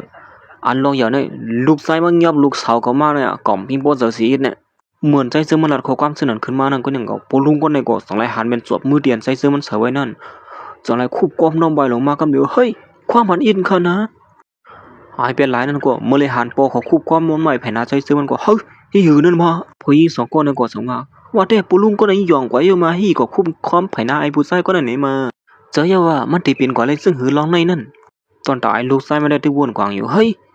ให้สั่งเลยป้อก็คุบความน้องใบแผ่นหน้าเขาซึ่งในขณะนี้ยี่หวานั่นสั่งว่าเฮ้ให้สั่งเลยเขาหาว่าเป็นอะไรอันนั้นก็มันจะเขาเป็นป้อที่ฮัดโดปอลุงก็ในก็สั่งว่ายืนน้อมได้เขานะความผันใครอีกนึงใจเจอมันสั่งคืนถามเตียงนึงก็ว่าสามีกวนกวนลากกันลูกชายสุกว่าจังไหนสุดีว่าจึงเหือสุดีเป็นป้อหันเจออยู่ฮะทิ้งที่ปอลุงก็ในลัดสั่งซ้ำป้อมเขาออกเสียดองไอ้ลูกชายก็ถือวนกวางซ้ำป้อเขาอยู่เขาสองก็เปลี่ยนป้อกวนเมื่อก็ถูกลีหูกว่าลงในเมื่อก็ปอลุงก็ในก็สั่งว่าข้าก็จะหูก่อนนะลงในเด้ก็ยามนั้นมันก็สั่งไอ้ลัดขึ้นมาปอลุงก็ในก็ย้อนปัวกูนะเย้าเลยสั่งลัดขึ้นมาว่าเขาจะอยู่เอาหมวยเงินคำคาตั้งสีตั้งบนอาปันสุกำเลยเย้าคาละเขียนดอกปล่อยพันอาซาเขาคาเสียกำคาในวันนั้นเมืองที่นั่นเดียนั่นมาลูกชายมันก็สั่งไรยินจนนั่นจังว่าป้อว่าคือเขาลั่นป้อตีอาปันเขาได้ปีนเอียนอยู่กาขามันเป็นไรเฮียงล้านก่อนที่เลยปันหมูซุ่มเขาจะเลยนั่นมันสลายค่ะนะปอเขาได้หู้หลีนะเย้าเลยสั่งไรลันที่ลูกชายมันว่ามืออืดซัวไปเย้ามือบีลัดน้ำไอ้มื่อคุบเขาได้ดีเลี้ยมอย่าไปให้เขาคุบเขาอย่าไปมีตังอ่ะใช่ไหมเขาวนซื้อหือแล้วเนี่ยถึงเดียวเอาเหมือนเงินคำตีอาบันคันปันหมูซุ่มเขาใช่ไหมเนี่ยเขาอย่างนั้นมันก็จะได้เอากวางมันงาใช้ซื้อมันเสียว่าปอสุขมีอาศักรอดเนี่ยก็คุบเขามือเร็วเนี่ยเขาอย่างนั้นปอเขาแต่เขามันวางกวางลงให้หน่อยนิดเดียววางใหญ่เนี่ยมืองานี่ทิ้งหลันรูได้สุกๆเนี่ยเขาเจอว่าเขาที่เป็นเพลลูกเดียวใหญ่มากเลยเนี่ยก้อยก็ตีมาเอากว่าเอาเหมือนเงินคำเขาใช่ไหมเนี่ยตื่นความล้าๆนี่อยู่เขาดีเฮ็ดเขาบ่เลยฮู้ลวงเขากว่าเขาอย่างนั้นปอเขาตอนผ่ามือห่างเกียมที่นั่นเฮียก้อยก็มันก็ไปเคี่ยวนั่นก็1แค่นจันจ้างที่1ปลุงก็ได้เดียวว่าเขาเราสุดลุกขึ้นมาเลยไปสั่งให้ลุกขึ้นมาบอกนั่งให้ดีๆก็เมื่ออย่างนั้นยิงอ่อนก่อนเป็นลูกยิงก็สั่งให้ลุกขึ้นมาตั้งเสียตั้งมนต์เป็นยันเพื่อเฮาเลยนะมีสั่งก็ไม่เฮ็ดดีเฮาเลยอย่าไปเฮ็ดให้ดีเขาแทงซึ่งไหนเขาอย่างนั้นมันใส่ก็สั่งให้ห้ามลูกยิงมันไว้ลูกยิงอย่าไปเฮ็ดซึ่งไหนลองในมันเป็นบุญพรปอไหนลูกยิงแต่บ่ให้กลางวันปอได้มันเป็นเอียนมันก็ยิงอ่อนในก็บ่ได้ยินซึ่งนั้นเฮ้อนี่มันจะข้อความลัดเขาลงในเขาเป็นคนอ่อนป้านดัดสิเป็นปัวเฮาตีเฮาตัวไอ้ในวันนั้นมดถามว่ากับหายืมเมื่อหายได้กวยกาตอนถามมันใจกว่าโหย้อนบัวเป็นคนให้มาหมวนตั้งเลยว่าคันในมาจังกลัวโดนด่าในก็เฮาเป็นคุบเข่าอยู่น่ะนิดติ๊กเพราะยามนั้นก็อย่างก็ใจเจืองก็ตอนไหนบ่าวกวางมาขึ้นเฮ้ยหิวนั่นมามันใจก็ตอนไหนมันตุ้ยหมักกวางนั้นเฮ้อเนอมีเต่งก็รู้นี่นี่น่ะสิมันก็เอาเหยียดเข้ามาขึ้นสิเอางากูไว้เนี่ยนางลอยมือจุกดีๆเป็นเอียนเว้ยย้อนน้อมอย่าเลยหลวงค่ะใครดังโลมาเหลียวเนี่ยค่ะนะอย่าไปเฮ็ดคณะกำนันลุดเตะคันมันก็นอนนี่โล่งให้นั่นเฮียตั้งหัดหันมีหมอกคันนึงก้อยหัดมาเฮ็ดให้ที่เหนือเฮาเนี่ยกว่าเขาอย่างนั้นมันใจก็สั่งว่ายอบคอเขาไปเฉยๆอย่าไปปล่อยว่าสิก็เนี่ยเฮ็ดนั่นสิหมู่ซุ่มเขาจะได้ก็ยับเป็นยอบจอกไปเฮ็ดนั่นตั้งสิตั้งมดไปเฮียเงียบเขาส่งกว่าปันภูมิบุญพรเขากำเหลียวหมู่ซุ่มเขาจะได้แน่ดิเลยปันโตต่ำสนังปักเปิงไม่มีวันเมืองมีไว้นั่นเดียวว่าเฮ้ยความมันเฮาอีกนึงเลยนะโหยิงก็ได้ก็สั่งนั้นขึ้นว่าเฮาได้หมู่ซุ่มลองสั่งเตะเขาเฮาเป็นคนเมืองดีก็เขานี่เว้ยกับคนมีหลงไอ้กว่ามันก็สั่งย้อนต้องปั่นทิ้งก่อนนะเฮ้ยหันถึงเฮาอีกนึงนะเฮายังเป็นเตะก็กันมานี่เขียนดอกปล่อยปันเฮาอีกนึงแลนี่อยู่ปันเขาย้ำเฮาแทงอีกนึงเลยนะนี่ย่อมื้ออย่างนั้นมันนั่งแท้ก็เหมือนเรื่องมินิใส่รู้ที่เหนือเขานั่นแหละไอ้นายก็สั่งไรมาที่ลูกยิงมันว่าเฮ้ลูกยิงลูกยิงน้ำเสือในถูรีปันเพอในก็เฮาหลูปันก้อยก็อันหลูปันก็หลูปันละนี่ย่อหมูซุ่มเขาใครมัวหาตีห้างก้อยเขาก็รู้พอยิงก็ในก็สั่งไรเหียมันเต็มตัวเก่ามันว่าห้ามถูรีปันปืนเข้าว่าตั้งไหนยันเปื่อเฮานี่แนวนั้นแต่พอยิงก็ในก็สั่งไรเหียมเกียมน่ะตาเหียมขานั่นน่ะเนาะเขาก็เหมือนกันนะทุกนี้เฮ็ดที่ไหนวะนั้นตอนถามพอลุงก็ในก็ย่อมซุ่มเอาเหมือนเงินคำกูสู้กูร้องเขียนเดียวปล่อยมันอาซักมันอีนึงในวันนั้นมันใจสั่งขึ้นว่าสู้มีดังพิษถึงตายนางเก่าก้อยการลูกซ้ายสุดเนี่ยสุดเดว่าซึ่งหือไหลเฮียนั้นพอลุงก็ในก็สั่งว่าเฮาบ่องเซออยู่ข้าลองได้แท้ก้อยการย้อนเฮาขาขับขึงการก็เหลียวขา2แลข้าหือเฮ้ยพอเฮาในตีเฮ็ดดีเก่าเตะให้มาเพราะอย่างนั้นใจซื้อมันสั่งว่ากูมันอีสุดนั้นขับปืนกว่าก็มันเป็นสังก้อยก็ว่าน้ำต้นมันนั่นที่ได้ช่วยแถมคนนั้นตุกอยากกินผันนั่น ยิ่งอ่อนนั่นก็เหมือนหางตีเลี้ยมภาพเลยจังนั้นขึ้นมาว่าเหมือนหนังเอานั่นฝันนั่นเต้ๆในปอเฮาในเต้เป็นคนมีน้ำใจเมตตาเต้หลงยันนั้นมันใจก็จังว่าเฮาปอกมือเฮือนกันนะอย่าไปเฮาเมสุเลยเป้อหึงเนี่ยเห็นนั่นเสียยิ่งอ่อนนั่นก็เหมือนว่าตีย่อมภาพมันย่อเลยสังไรอ่อนกันปอกมือกว่าอยู่ย้อนเฮาจะเฮาปอกมือลอยๆขนาดนี่มันนั้นก้อยกาตอนด่าไอ้เป็นไรได้เหมือนเล็บเตรียมเขาย่อมซุ่มสีลองได้ตื่นมีล็อกไล่ไปอยู่ที่นั่นเสียเขายันนั้นเขาจงก็สังไรไปออกมาดังนอกในกำลีแหลมเปลี่ยนสังเลยนะยันนั้นยิ่งอ่อนจังถามว่าสุเป็นปอเฮาเต้ๆฮะนี่ก็ตื่นเจออยู่เยอะหรอยิ่งอ่อนนั้นจังขึ้นถามกว่าว่าเยี่ยวเปลี่ยนสังเลยซ้ำเป็นก้อนเฮาหักไหลปะนั้นลองในเต้ก็มันเป็นยันนั้นมันนั่งก็สังเลยถามพ่อเขาว่าเฮ็ดจังหือได้ซ้ำมาเป็นจังไหนขนาดนั้นลองตั้งมันเป็นจังไหนแน่พ่อมันเดือดตีลัดเนี่ยนั่นกุ้ยหนังเก่าสีโพมันก็สังเลยหลังขึ้นมาลูกน้องมันก็หนึ่งสังเลยกับสืบมาว่าขับตัวมันนั่นตื่นเยอะไอ้ล้วนนั่นเนี่ยอยู่การมือเดียวเนี่ยหาอะไรกว่าที่ห้องยาไม่เยอะเนี่ยอยู่เขาอย่างนั้นก้อยหนังเก่าไอ้ผู้ชายคนนั้นก็สังเลยฮอดมาถึงที่ไหนสู้เป็นจื้อพ่อเนี่ยว่านะไอ้อันมาอยู่ที่นั่นขับตัวคนเท่าก็ตอนถ่ายเนี่ยก็มาไม่อกไม่เจอตอนถ่ายยิ่งกว่านี่ที่ว่าสู้เป็นสังของเธอเขาไม่เจอตอนถ่ายสู้เต้เลยนะถึงที่ยิ่งกว่านี่พูดกว่าหงุดหงิดหานั่นมา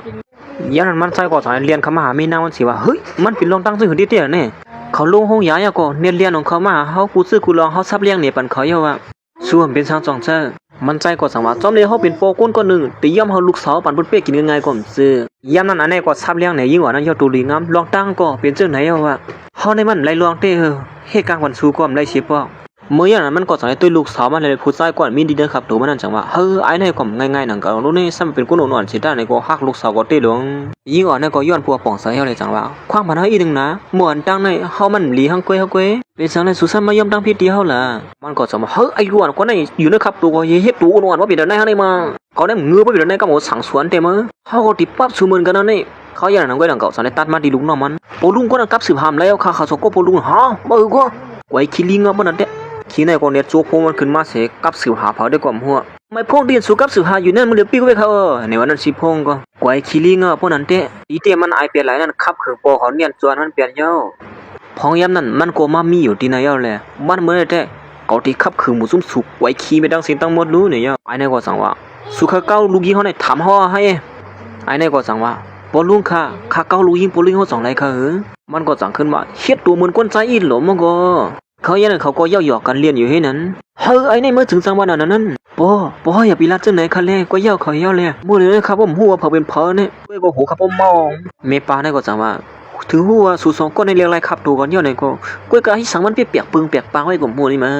ทำได้ผลหลุมดูยิ่งก็ทำได้ผลเท่าให้ในเมื่อก่อนเขาย่ำหลังนั้นก็หนังเก่าเสียงพวกมันก็จังในหลังขึ้นมาเมื่อกับสืบมาก็เลี้ยวได้มาเลี้ยวเนี่ยอันสุดว่าป้อเรียงไรขึ้นขับตัวก่อนในหีกว่านั้นเขาย่ำลูกน้องมันก่อมไปลาลองในที่เวลาว่าไอ้ผู้ชายขอส่งก็ปลุกมันขับสืบหามแล้วในอยู่พอที่เขาเลยตั้งไม่เลี้ยงอ่อนเขาพักตัวให้ก้อยคลานะกูเขามาตบเตี้ยนเขา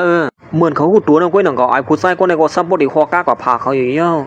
เมื่อเขาย่ำเขาก็สั่งอีลูกอีเมียเขาออกว่าเพชรแนวนะเขาสองก็สั่งยับผ่าไปตั้งสองอยู่เย้า